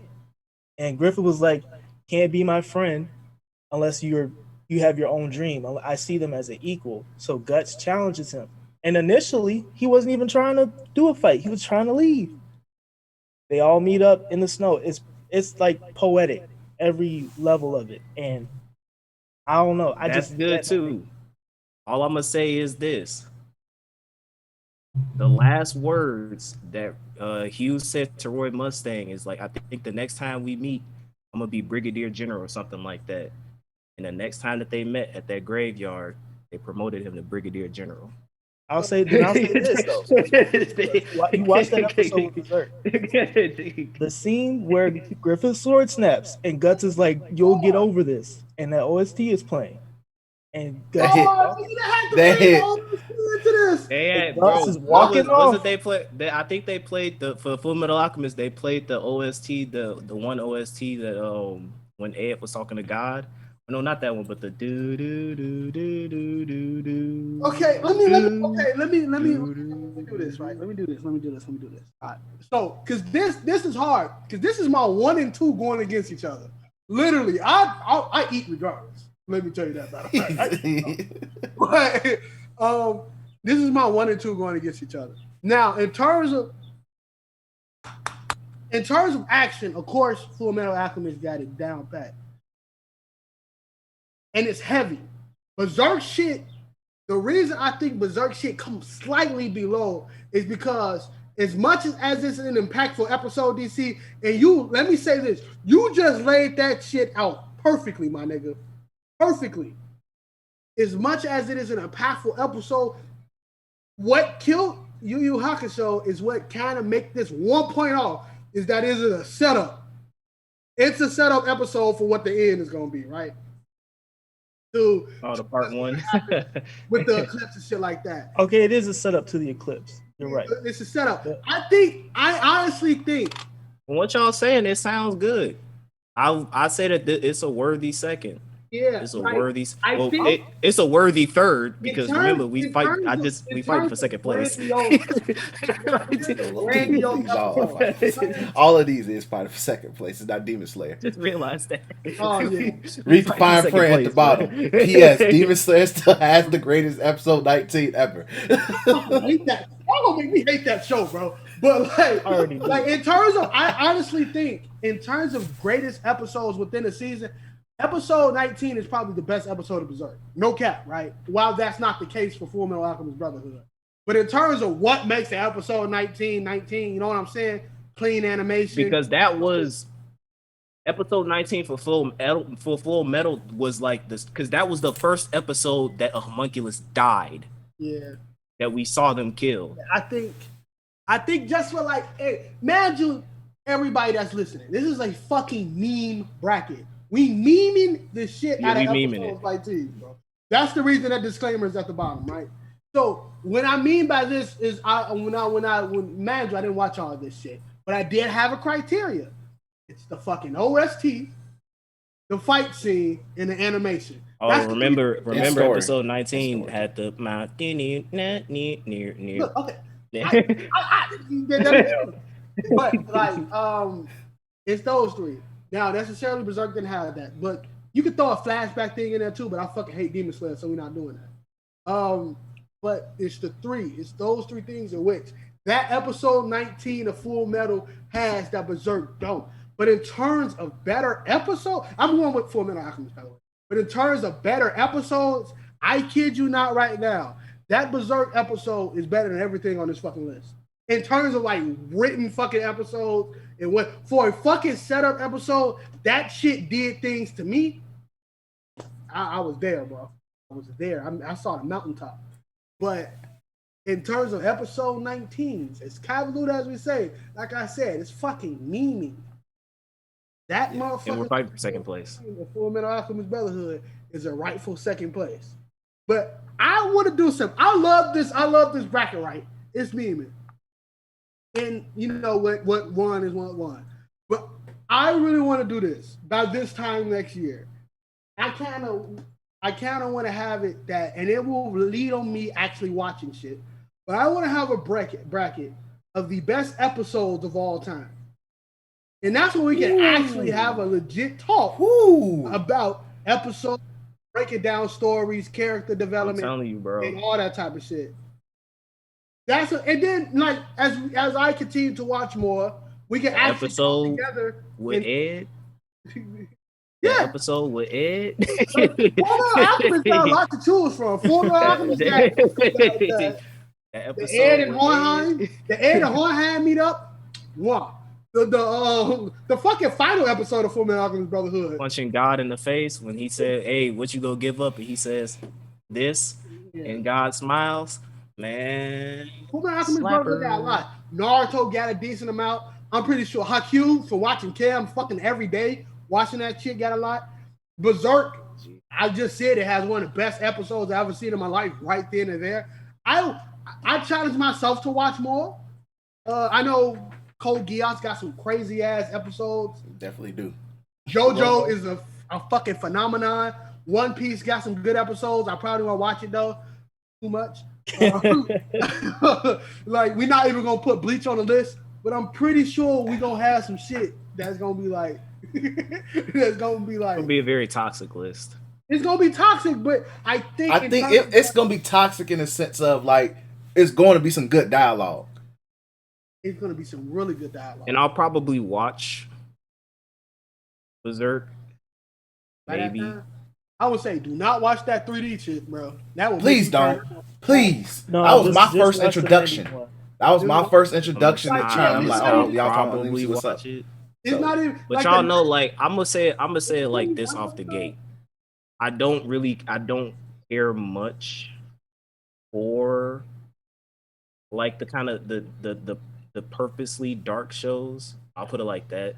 Like Berserk, I'm not saying that Berserk is like a bad thing, you know what I'm saying? But like I do know that like the way I rate my shows, I'm kind of like Haikyuu is number one for a reason, right? It's fucking happy-go-lucky volleyball shit. Full Metal Alchemist the same thing. Like it has some dark moments, but it's not kind of purposely dark. So I mean, I'm gonna watch Berserk. I'm gonna see what it's about. Why is it with a Z though? Is Berserk spelled with a Z? I just like spelling it with a Z because it's edgy. That shit And was- Z Yeah, when you and I spell shit fucking with a hate Z, edgy edgy. shit. And fucking, you already know, like, So that's shout something out to I Hedgehog. purposely do for fun. To tell you the truth, in all honesty, if you compare like dark episodes to honestly like episodes that's not dark at all, Dark ain't got that fucking many. And that's like because it's the Golden Age saga. The Golden Age saga not inherently dark. It's the manga. You know, that manga shit, Yeah. that manga shit dark as fuck. That manga shit is horrible. I mean, so we have a choice. So what we doing? Full Metal Alchemist or Berserk? What we choosing? Oh, fucking Full Metal. I got Full Metal, so that's 2. Chris, what you got? DC got Berserk. You the tiebreaker. I'm not flipping. See, this is so. Let me just break down why I'm picking Full Metal, and it's slight. It's very slight. It's just, it's like this, very much like this, and this is. I think this is like, unfortunately, like I won't call it the downfall. It's the unfortunate comparing, is because if Berserk was made around the time Brotherhood was made, which was like 2009. Oh, you talking about like the animation? Yeah, animation, but not even just that. I think it was more freedoms for the animes to sit there and be like, hey, we're going to add to the fight a little bit more. Like, they just imagine, like, they said, okay, let's give additional 2 minutes to the Griffith and Guts fight before Guts sat there and said, nigga, fuck your sword. Just like them actually clashing for a little bit, stuff like that. I think that would have benefited a little bit more for it, for people to sit there and know the like oh yeah, this is a serious moment plus everything else. Because like I said, overall culmination of the story of episode 19 for Berserk is a huge setup for like everything, like for the lead up to it, and then everything happens afterwards. And it's just the animation is just like, once again, it's just Berserk literally beat everything and had better animation until we got to here. It's like it's the unfortunate situation of the time that it was made. And if Full Metal Alchemist had a very similar setup to Berserk's episode 19 with better animation. And I think in terms of that episode 19 of Full Metal Alchemist Brotherhood is iconic with the show. You remember when people talk about Roy Mustang as a character, Yeah, they point to that scene of him burning up Lust. And he does it twice, which is hilarious. But he does it against Envy too, right? Yep. Yeah. Sure. Then it But, took longer. No cap. Yeah, I think it's a more like accepted episode too. And that's like, I think that's the crown Berserk, and why if it came out with a fucking remake that's not 3D, Berserk would be the most popular fucking show. If it had a JoJo, of all time, bro. If it had a JoJo, like let's just say this, Mappa.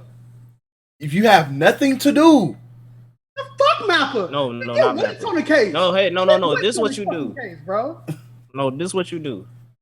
You hire This is what you do. Like you kind of do like a Toei, where like Toei, you see that sometimes Toei hires specific people to animate. all when it comes to hype designers, stuff. yeah, You hire Mappa to do specifically fight scene. That's it. You hire like whenever there's a Guts versus Griffith, Guts versus whatever, like you tell, hey Mappa, we need you to animate this fight scene, because my track record when it comes to actual story scenes and exposition and shit like that, Mappa, they can't do it. Got a high school, couldn't do it. Jujutsu Kaisen, couldn't do it. Passable, I'm not saying Jujutsu Kaisen has a bad story. I'm talking about when it comes to some of the story stuff in Jujutsu Kaisen. Passable. Couldn't do it. Couldn't do it. So, in Attack on Titan, come on now. So you hire Mappa to do the fight scenes, and then you get somebody like who's good at like stories. Kyoto. They're the ones who did what's that name? Violet Evergarden. Yeah, whatever they're doing. Violet you hire Evergarden them to do the really story. Freaking good. You hire them to do the story and all the talking scenes and stuff like that, and you hire Mappa to do the fight scenes. You got a perfect show right there. Throw us the bag. We just gave y'all. I just gave y'all Berserk fans. We just literally gave the railroad release to a the perfect Kyoto Berserk Mappa cut. Tweet that. Release the Kyoto Mappa cut. Get that shit out there, bro. But hey, listen.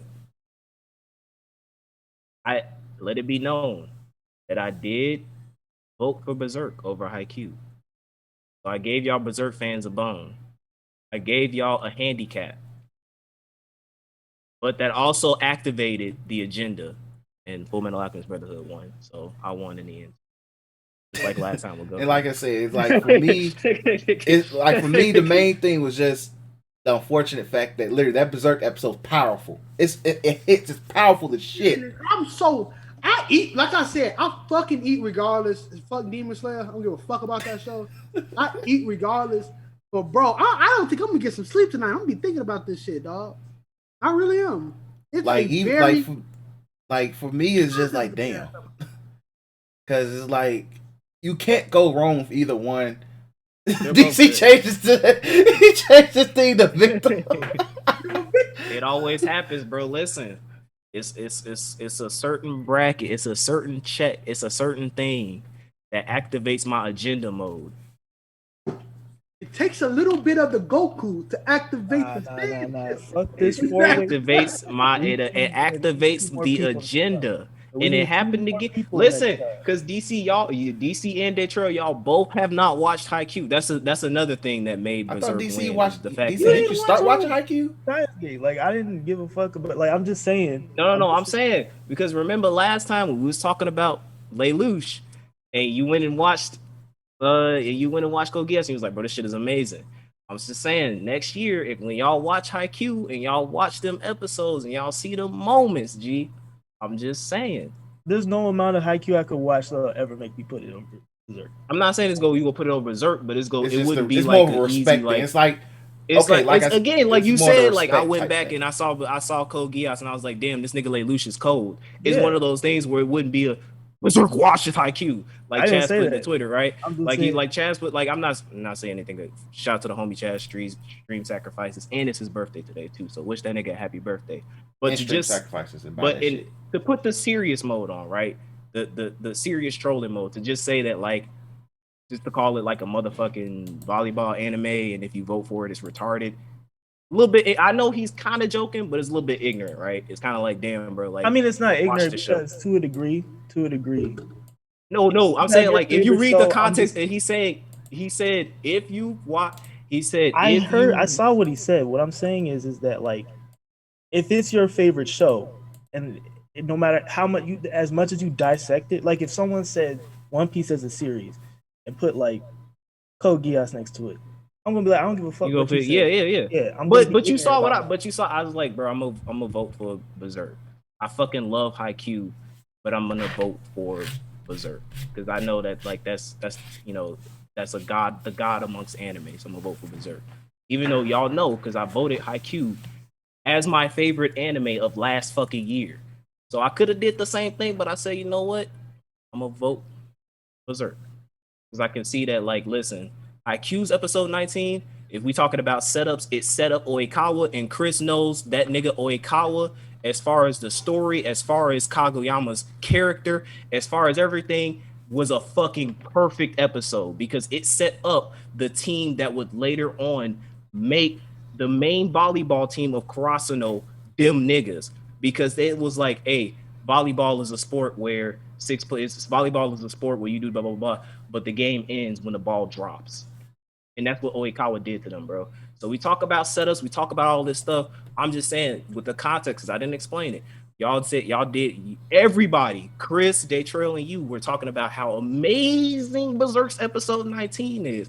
But I'm just saying, just in relations to that, just because it's a volleyball anime, there were still the same setups when you're talking about Griffith's character, when you talk about Guts' character, when you talk about the relations with the Red Bands and the Hawk, and you talk about the Eclipse and stuff like that. It's the same setup when it comes to Haikyuu's episode 19 and establishing freaking Kaguya's relationship with Oikawa's relationship with Karasuno's volleyball team and everything like that. I understand. So, but I'm not. But look, that's all I'm saying. There's a story to it. I'm just saying that I didn't do all that. I'm just saying that how this bracket was, that agenda there, man. There wasn't no agenda. We're gonna need 2 more people next time so we can get more. We gonna need like we go more what opinions next on the time- if we look, listen, because here's the thing, right? You say that if we got 2 more people, say for instance we invited Chaz to this thing, It don't gotta be Chad. it would have been a wash Actor, for it could be Berserk. Diane. It would have been a wash for Berserk because you would have had 4 people who chose. Well, you would have had potentially 3 people because you and Chaz would have been like, "This is why Berserk is the greatest thing known to mankind," and Chris would have been like, Yeah, it's I'm not like gonna I'm not go gonna with hear anybody. I'd always hear everybody out.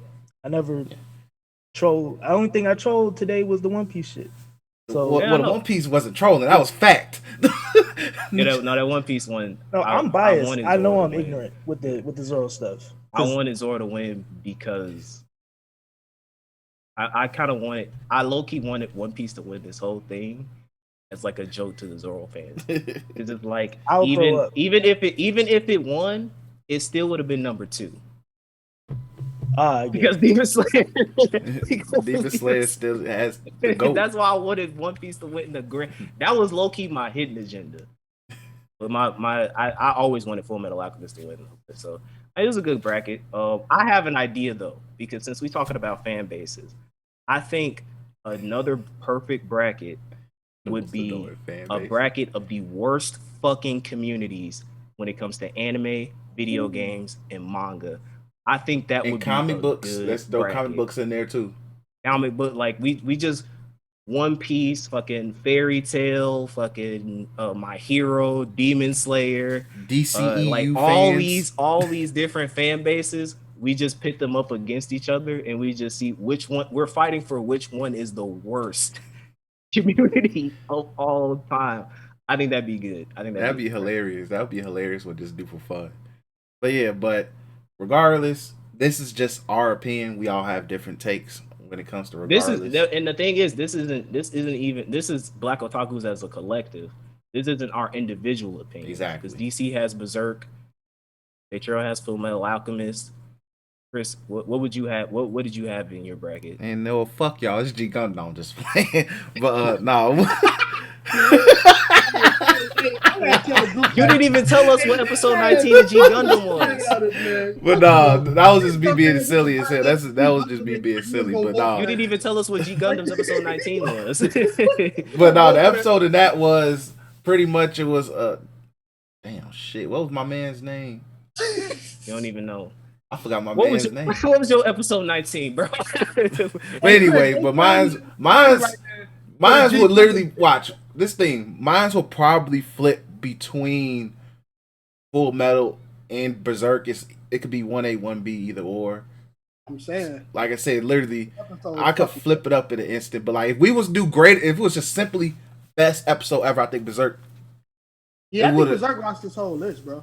Yeah, I will because say it's this, episode though. 19. If we were talking about like best episodes of each show, then I don't think Berserk. My favorite Berserk moments aren't even animated, so I would have eventually Damn. like the best episode of Full Metal. No, He said what? I'm thinking best episodes of each show. That's in terms of we talking about Berserk, is that not the best episode? That probably is. I mean, At least I like the animated. clips, in but terms this of episode- animated. It's either that or when Guts beat up 100 niggas. He was in Oh, the yeah, you know what? 100,000 100 niggas. niggas. that was the That best. episode was fucking fire, bro. But I will say, like Full Metal's, my favorite episode is between the fuck. It's towards the end. I keep forgetting. It's either the It's the finger pointer doom. For me, it's the finger pointer doom. I'm coming for you, nigga. You give me back Al's body, bro. That's powerful, G. Oh yeah, and the song outro. Yeah. Oh yeah, Let it oh, all hell yeah. out. Come on, G. Yeah, that's the best episode. Full Metal Alchemist, of course. It has one of the best endings too. Like just him talking to God and saying, "Hey, I'm giving this up." And then if we was to do the best episodes of shows, a lot of these fucking animes wouldn't even be in our bracket, bro. Nah, Yes. bro. I think Yes. I don't Just let think it be known now. Black Clover had his best episode yet. I don't think. I Black feel like Clover it- did. I Black feel like Clover it did. has. I don't, but it's not over. But it's not over. We can't say that It's as the not. best episode. So now, That's true. It's over. The anime is over. and they literally this is what they The said when anime's they're pulling done. with Black Clover because how close that it is to the manga right now. They said we're It's had to ending end it, but we're going to drop a movie and we're going to pull a Bleach probably. That's what they're probably going to do. Black Clover I don't has think Bleach. some I don't think gems. Bleach should be on this. I'm biased as fuck with this. I don't think Bleach should be on this bracket. No, Bleach has some good. I don't think Dr. Stone should be on this bracket. I don't know about Dr. Stone. Shield Hero, fuck that. Oh yeah, no. Shield Hero. No, I say Shield Hero's best episode is the beach episode when he finally got his revenge. When he got his vengeance on everybody, it wasn't because it's just the action. It was just the satisfaction. It was the satisfaction of everything. G. One Piece is tough to really sit there and say what's the best episode. I'm sorry, you can't put One Piece on the list though. Yeah. It's tough. You can, but you have to put like 3 One Piece selections. G. You give me that recent episode with freaking Roger and Whitebeard clash, bro. You put that on the list, bro. I'm gonna argue that episode. I can say that's a good ass episode. I'm gonna argue that episode, G. It's just give me the fucking when he came when Whitebeard finally fucking fell to the ground and shit like that or whatever. That's a good ass story episode. Like I don't think One Piece should be on the list because he keep topping himself. So if he always makes something better than what he already had, then you just gonna be in a conundrum saying he just had to. Hey, the list is not current. And disclaimer, I ain't watching that shit. So the list is not current. I'm pretty sure if we did the bracket for favorite characters or favorite main characters again, it'd be different. The list always changes. Yeah, it'll be it's gonna be definitely going farther. I wouldn't even to put it blunt. I think when you talk about a main character, as shallow as as it is, and biased as it is when you think about people main characters, Goku is extremely one fucking dimensional. So to put him number one, I wouldn't even do that no more. He's my favorite character of all time. I stand him to the ends of this fucking earth. I just bought a Funko Pop of him eating noodles that just ran me fucking $30. But like it is what it is. But I don't think he should be on there. I joke like we mean, bro. But like main characters like Guts, main characters like fucking Luffy, main characters like even Naruto to an extent should be on that list more than somebody like Goku, who's one power level away from destroying your whole fucking career. So I wouldn't even put him on there. But I digress. I mean, Super Goku kind of adding to. Super Goku really gives him a lot more development. Like I said, if the character development in your show focuses on the people around you and you just carry their development to them, I don't think you should be there. Goku usually brings the character development to characters. When it came to Vegeta, that's what I like. You could have a fucking situation like Horimiya. So that I'd rather that be the thing than fucking Horimiya. What happened with Horimiya? I'm good on the season 2. That's what I'm gonna say. But they said there ain't gonna be a season 2. I thought I put that in the chat. Was that bad? But is it support relationships? The anime is that what it is? Bro, it's a freaking example of you have the show is called Horimiya. And the show does not focus on Hori or Miyamura. After episode 9, it said it's like Hori, it's literally plus others. It's literally you want to talk about characters that I do not get. Like that's another bracket we should do. Who's the best character that nobody gives a fuck about? Also, wait, you want to know what we can do? And this could be like a fucking staple of our shit. And I know Chris said he don't want to do brackets, but leading up to the best episodes because we will never do the best show of all time because that shit is toxic and we will never come to an agreement. And so many, I see so many of that shit. I'm good.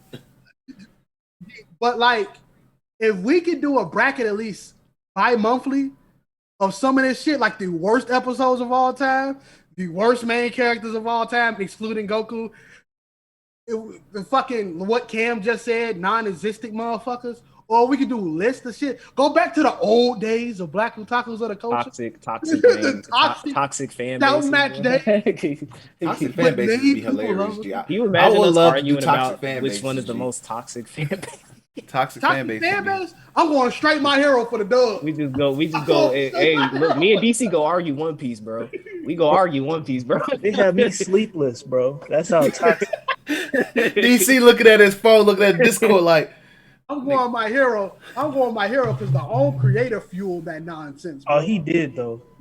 I'm dang on and I guess he said he don't even like making a show no more, but he still give them motherfucking sauce. G. That shit crazy. Who says that? Look, He's I fresh. never understand. I can never like for the life of me understand someone going like, this show made me popular, this show made me money, but I don't want to make the show anymore. What's the point of you making a story in the first place? It's low key like a Tagashi situation because apparently that wasn't his first try, so he changed his initial idea to go commercial, I guess. So maybe he's like having an artistic like fuck this. This It's is not what I even. really want. It's like just if it's like one of them situations, just fucking end this show. Like just go like. Not to keep the episode going longer, but you know, artsy motherfuckers can't do that. As much as they talk shit of saying they ain't in love with it no more, a person that's in love, I mean, a person that's truly artistic like I used to be, hates not finishing something, bro. Just fucking hates it. I'm pretty sure folks with that bad back cry every night before he go to sleep. No, he playing Dragon Quest. He playing Dragon Quest? He too busy playing Dragon Quest to care about that shit. No, he's laying on his back counting his wife's Sailor Moon checks. G, like Yeah, exactly. Wow. I guess I'll draw a picture of Golem today. Nah. No, hold on. Oh wait, we got another Sailor Moon check. Let's go. Hey, Sailor Moon getting rebooted for the 5th time. Let's go. Hey, like I ain't mad at my man. That nigga's a joke, bro. We don't talk If I about ever made him, he gonna choke me out. If we can get up, at least the dude who draws Berserk is like, hey yo, I'm gonna hook y'all up. I'm gonna hook y'all up with some chapters. Berserk is sad hustle. Folks is like, Togashi like, hey, y'all trying to look for that escape game? nigga be giving niggas bullshit. Let y'all go. Hey, some of y'all wanted Hunter x Hunter to be up here for best episode 19. They don't I even didn't have as much one. as They much don't as y'all have one. listen. We memed the fuck out of Bleach today, but I can guarantee you, if Bleach and Hunter x Hunter went on against each other for episode 19, I'm going Bleach. I'm going Bleach. Look, bro. Hey, look, Hunter couldn't get me out the episode 2. I'm gonna gotta go. I gotta go. But yeah, I think you know, we can lead up to that shit, and this is more of a meme thing than an episode thing. But I think honestly, we can have some good conversation of what the best episode of anime is all the time, without coming in each other's throat and just honestly discussing what made this episode so fucking good, you know. And then we can make it fun loving. If we garner the traffic that we can get to that point, we can have a Cam bracket, a Trail bracket, a Chris bracket, and a DC bracket. There's a Final Four, and we can have niggas vote on that shit. We can have, out of these 4 episodes, what is the best? Oh, first, second, third, fourth place. Yeah, and then we go first, second, third, fourth place. Now, I will, be asked for niggas' IP addresses if they don't vote for my shit, but we ain't at that yet. We not at that yet. Make sure y'all get a NordVPN because I'm coming for you if my shit don't win. But the agenda, part 2 or part 3. That's worse than the agenda, nigga. That's a promise. No, let me quit. But no, but seriously, just for the way for it to go the way it goes, I think a discussion like this, as much as toxic it got, or could have been that toxic. Main character was toxic. I don't think anything is as toxic as me making sure Goku wins. Yeah, main character was way too toxic. Like when I re-listen to that episode, I'm shaking my head at us as I'm like, gee, what were we doing? No, I voted Haikyuu out. I just like viewers. I voted Haikyuu off myself. G, I've just said that shit just to meme because of the joke that Chaz made on Twitter, and I said, oh, then let's get toxic then. So this is just me paying it forward, right? Of course, so with the discussion, content, nigga. But it's content, and it's friendly things, bro. Like I said before, extreme sacrifices. But that don't matter because Full Metal Alchemist won, so don't matter. Everything got voted out. I'm looking forward to actually watch that boring shit y'all be watching, Joe. Like them bringing up a bracket. I'm gonna fall asleep a lot, but it actually make me want to watch that boring ass shit that y'all be watching, bro. Probably not Steins Gate because I was fucking like, what the fuck is going on? With Steins Gate, you have to be. Is really good. It's good. You just have to be into science fiction. If you rocks with science fiction, like on a basic scale like me, you will enjoy it. If you don't really fuck with science fiction shit, it's like and talking. Like it's just a It's lot of good talking. though. I'm saying I know it's good talking, but remember, G, the trail, you already know the button, G, the X button, G. Sometimes it's like motherfuckers play Persona 3 times, don't even know the fucking principal name still, bro. Gee, we go through that shit. Well, then again, I don't either. We go through that shit. And I'm the type of person who, when I replay Persona, I literally still listen to every bit of dialogue. So I probably would enjoy Steins Gate, but I think you watching it out of context again, that's another hamper of this list. Hey, Chris, a lot of out of context shit. You got some homework again, brother. Next bracket that we will do, what's the next month? May? We need best gaming moments of all time. Nigga, you know how hard that is? That's why we wait bro, till May. The reason I say that how hard it is, like, bro, it's shit that y'all, like, we haven't played all the same shit. We know it. DC has not played a lot of games, dog. It's like, that's a bracket where DC's gonna be like. No, but we know and that's better because we can watch it on YouTube. Like, how many of us play Ashura, the fucking God killing game? How many of us played it. I played it, and that shit was Chris, fucking amazing, dog. When he went against Akuma on YouTube, at least once. But you came across when he went against Akuma and Ryu and freaking Dark Ryu, bro, that shit, man. That's how easy it is. I never played that game, but I watched that shit. Never played it once. At fucking all. That'd be a good one. Not once. I mean, if we do the past like 5 years, I played most of the like main ones, right? Like, did we be fucking know? That's up to you. What we gonna say? Ghost of Tsushima. They activated ghost mode or some shit. That's how it narrows it down. I thought you were talking about like moments as like. Because if you say moments, because when you say moments, you think of Kratos versus goddamn what's his face? The first initial fight. That made me look at it. That made me remember when I told y'all I ain't bad God of War. I'm gonna have to wait for that shit to go on sale. I'm not good at God of War games. I looked up that video. Oh, but Kratos versus the Stranger, Kratos versus Baldur, G. Oh, man, God of War. That's what I mean by gaming moments. And that right there is a top tier fucking game moment from a top tier game. You know what I'm saying? Like I only got like one then. So Chris, you just got some hope, Mr. Producer. Hey, we didn't get you. That's your title, brother. I am. That is my title. What you say? You say content, right? That's your cross to bear. Whatever it is for content, G.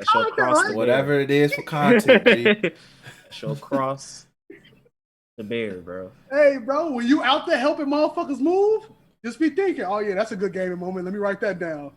Mister, you 27, right? I think I'm 28, nigga. You played the Dreamcast. You got all the gaming moments in your head. I definitely did play the fucking damn, nigga. My Dreamcast is right 30, here. I need a cord. Hey, Chris, you about to go through your midlife crisis soon, PS2 too. Era, bro. Damn. Like we nigga, got I ain't nowhere near midlife. G, whoa, Cam, whoa, chill. Damn, nigga. You threw half of 30 is 60, and you approaching retirement age. Come on, god damn, nigga, chill. Shit. No, I wasn't expecting that till I turned like 45, G. Because I'm based off what Kevin Samuels said. The average black man lives up to 70. Fuck. Nigga Kevin. No, nigga, the government wants you. You know the reason why the fucking retirement age is 65 is because they expecting you to die by like 64, my nigga. Like they not trying to make you collect your money, G. No. You almost 30, half of 60, nigga. That's your midlife crisis, G. Nigga. You got 2 more years, my nigga, until you are old. Two more years until you can't be talking about what the young people do no more, G. You lost that right. You lost that right, G. Fucked up. Once we hit 30, you can no longer talk about what we young people do, bro. We old. Well, the funny thing is, most of the niggas I know who are 30, when it comes to music topics, they sit there and be like, "Nigga, I don't listen to freaking Pooh Shiesty. Like, I don't listen to him either now, bro. That's already me now." I'm like, who? Yeah. Well, let's go ahead and get this episode. We don't really need to do we went on a classic Black Otakus tangent, bro. Like, G, we went on we gave you niggas a tangent, a potential next pieces of content we give you niggas. So literally, that's what y'all got for a clown instead, and it's not really a people to clown. Besides, no. There's one. Ooh. You know the clown. Ooh. Just turned 18. Oh, matter of fact, yeah. I'm sorry. I'm sorry. Yeah, we thought we could give you guys an episode without a clown. But G, I'm sorry, G. Like, G, We gotta talk about it. sick fucks out here, G. Like, every time, bro. It's like every fucking time, bro. So, What look, happened? I missed it. What happened? Just turned Look, 18. look, man, you know, shorty ass, G, Bad Baby. That's Bad a Baby. rapper name. yeah, her ass. Yeah, so she just turned 18. She made an OnlyFans and niggas, I think she made what, almost $1 million? She made over $1 million. She made over $1 million in less than 6 hours. Hey, that's so fucking weird, dog. That's so fucking weird. Can you imagine last year, April, niggas going like, hey, bro, we got one more year, dog. One more year, dog. Now listen. I want to put this in context, right? Because I know a lot of people, anime, because we anime podcasts have to say, anime desensitize you niggas when it comes to age. Underage women, right? Yep. It desensitize a lot of you niggas, right? Weirdos. But there's a certain line you don't fucking cross. And that's when shit become real life, dog. We don't wait. You don't wait. Grooming. That's grooming. When you sit there and you participate and say, we all been waiting when she was 18, that means you were sexually attractive to a teenager. And because you know that is bad, you couldn't enact on said feelings. My niggas, you are sick. Closet pedophiles, G. That's sick. Now look, bro, under fucking standable. Like when you look at because motherfucker Reddit, like I said, if anybody paid $39.42, whatever she had for the price, fucking dumbass. Reddit got it, right? I understand. To her, she probably is your particular body type white girl. On Wednesdays, on White Girl Wednesdays, you probably love that. But my nigga, you waited. You waited. You fucking waited. This is worse than the Billie Eilish situation, bro. Oh, It yeah, is. violent. That was a lot worse. The Billie Eilish situation was, I think, yeah, niggas creeps, yeah, but memed it, right? Funny as fuck. This ain't no meme in this. Niggas made YouTube think pieces said is the content worth it and started off saying, now we all know we was waiting for her to get 18. Who the fuck is we? You. Who the fuck That's is wild. I'm not capping. Look it up. Bro. Look it up. A dude in his YouTube video was like, now we That's all was wild, all my waiting nigga. for her to turn 18. Now, get this. This is why I say this shit links. They did some deep research on this picture. This dude and another nigga, I guess one of his homies, who was locked up for sexually assaulting a woman. So this shit is linked. This shit is linked. It's scientifically fact. Niggas are sick, dog. Niggas are sick. I can't. Weirdos. I never in my life. I got little sisters, bro. That's what I'm saying, bro. I didn't like when my little sisters hung around my fucking family, dog. That's how deep it is when I say, like, bro, that shit is creepy to me, bro. Like when motherfuckers, you know, oh, bro, I know she young, bro, but woody. Like, bro, what the fuck, dog? You gotta look at the deep. Why you like them so young? Why? Like I used to have to flame hoes in my high school, like, bro, like you're like, oh yeah, my man 25. I'm like, shorty, you 16. She's like, oh well, he understands that I'm grown. I'm like, no, he understands that you fucking easy. Yep. And stupid. Right. And You dumb. 16. And fresh. You know, you can't do that. Y'all acting up. Man. Y'all acting up. This whole thing ain't right. That shit was foul, bro. Y'all gonna see God. Gonna have to explain why you did that. For all y'all who pay for that OnlyFans, y'all are foul, dog. Nasty y'all as are hell. fucking foul. I completely understand motherfuckers got demons, but you ain't gotta show them. Exactly. You ain't gotta show them. I got my demons that I gotta kill like guts. I don't show them, dog. I don't let the world see them. I pray. You don't listen, bro. You don't be like Griffith and fucking go with them demons, bro. You kill them demons like guts. Be guts. Kill the demons. Don't be Griffith. I just lost this fight to a nigga I call a slave. Some ass gonna help that out. Let me get toxic with it, right? That's the direction you don't go in, bro. You go the guts direction of killing. Getting poked, bro, and that's fucked up, G. That's really fucked up. They tortured the fuck out that man, bro. They castrated him. And that's what awaits y'all in hell for what y'all doing with this bad baby stuff, bro. Like, G, that is a child regardless. G. She don't even know shit about life and don't know shit about shit.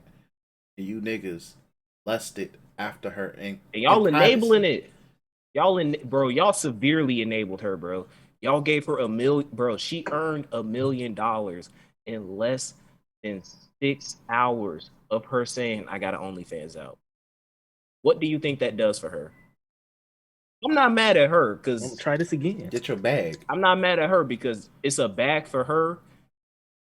But like for y'all to enable that stuff, bro, for y'all to sit up and say we waited for her to turn 18, I need y'all to say that stuff out loud until you see how not good that sounds. You Exactly, waited for a because child to become a legal age to sexualize her. that's the type of shit you deserve to get your ass beat if you say out loud. And that's the problem. If you say it out loud, you can't get your ass beat. You can say it on Twitter, I can't get to you. Say it around me, I will probably choke you out. Niggas is defending it too, going like, "Hey, bro, she legal now. She legal now." She still got teen. There's still teen in her Bro, name. I if mean, her you have to age. justify, if you have to justify it by saying she's legal now, you've already lost the argument to me. Exactly. Like, L, hold that shit, G. Hold that shit. So, sick pedophiles out here. I'm tired of y'all. Y'all the clowns, G. Hold that shit. But let's go ahead and end the episode on that note. It's always a clown that's fucked up. But anyway, The agenda. hey. So make sure you stream Chaz Vibe EP Sacrifices. Check out all his singles, you know, it's his birthday. Go on Twitter and social medias and wish him a happy birthday too. Exactly. Or At belated Chaz when this Vibe. episode comes out. At Chaz Vibe. So make sure you give him a happy belated and just cop his music. Don't just stream it. As a birthday gift. Cop it. It's real. Not Yeah, to say that's call his birthday music cheap, gift for y'all. Give it's him affordable. stream that shit. He got lots of singles. He got a whole EP. Check it out. And plus a lot of new music on the way.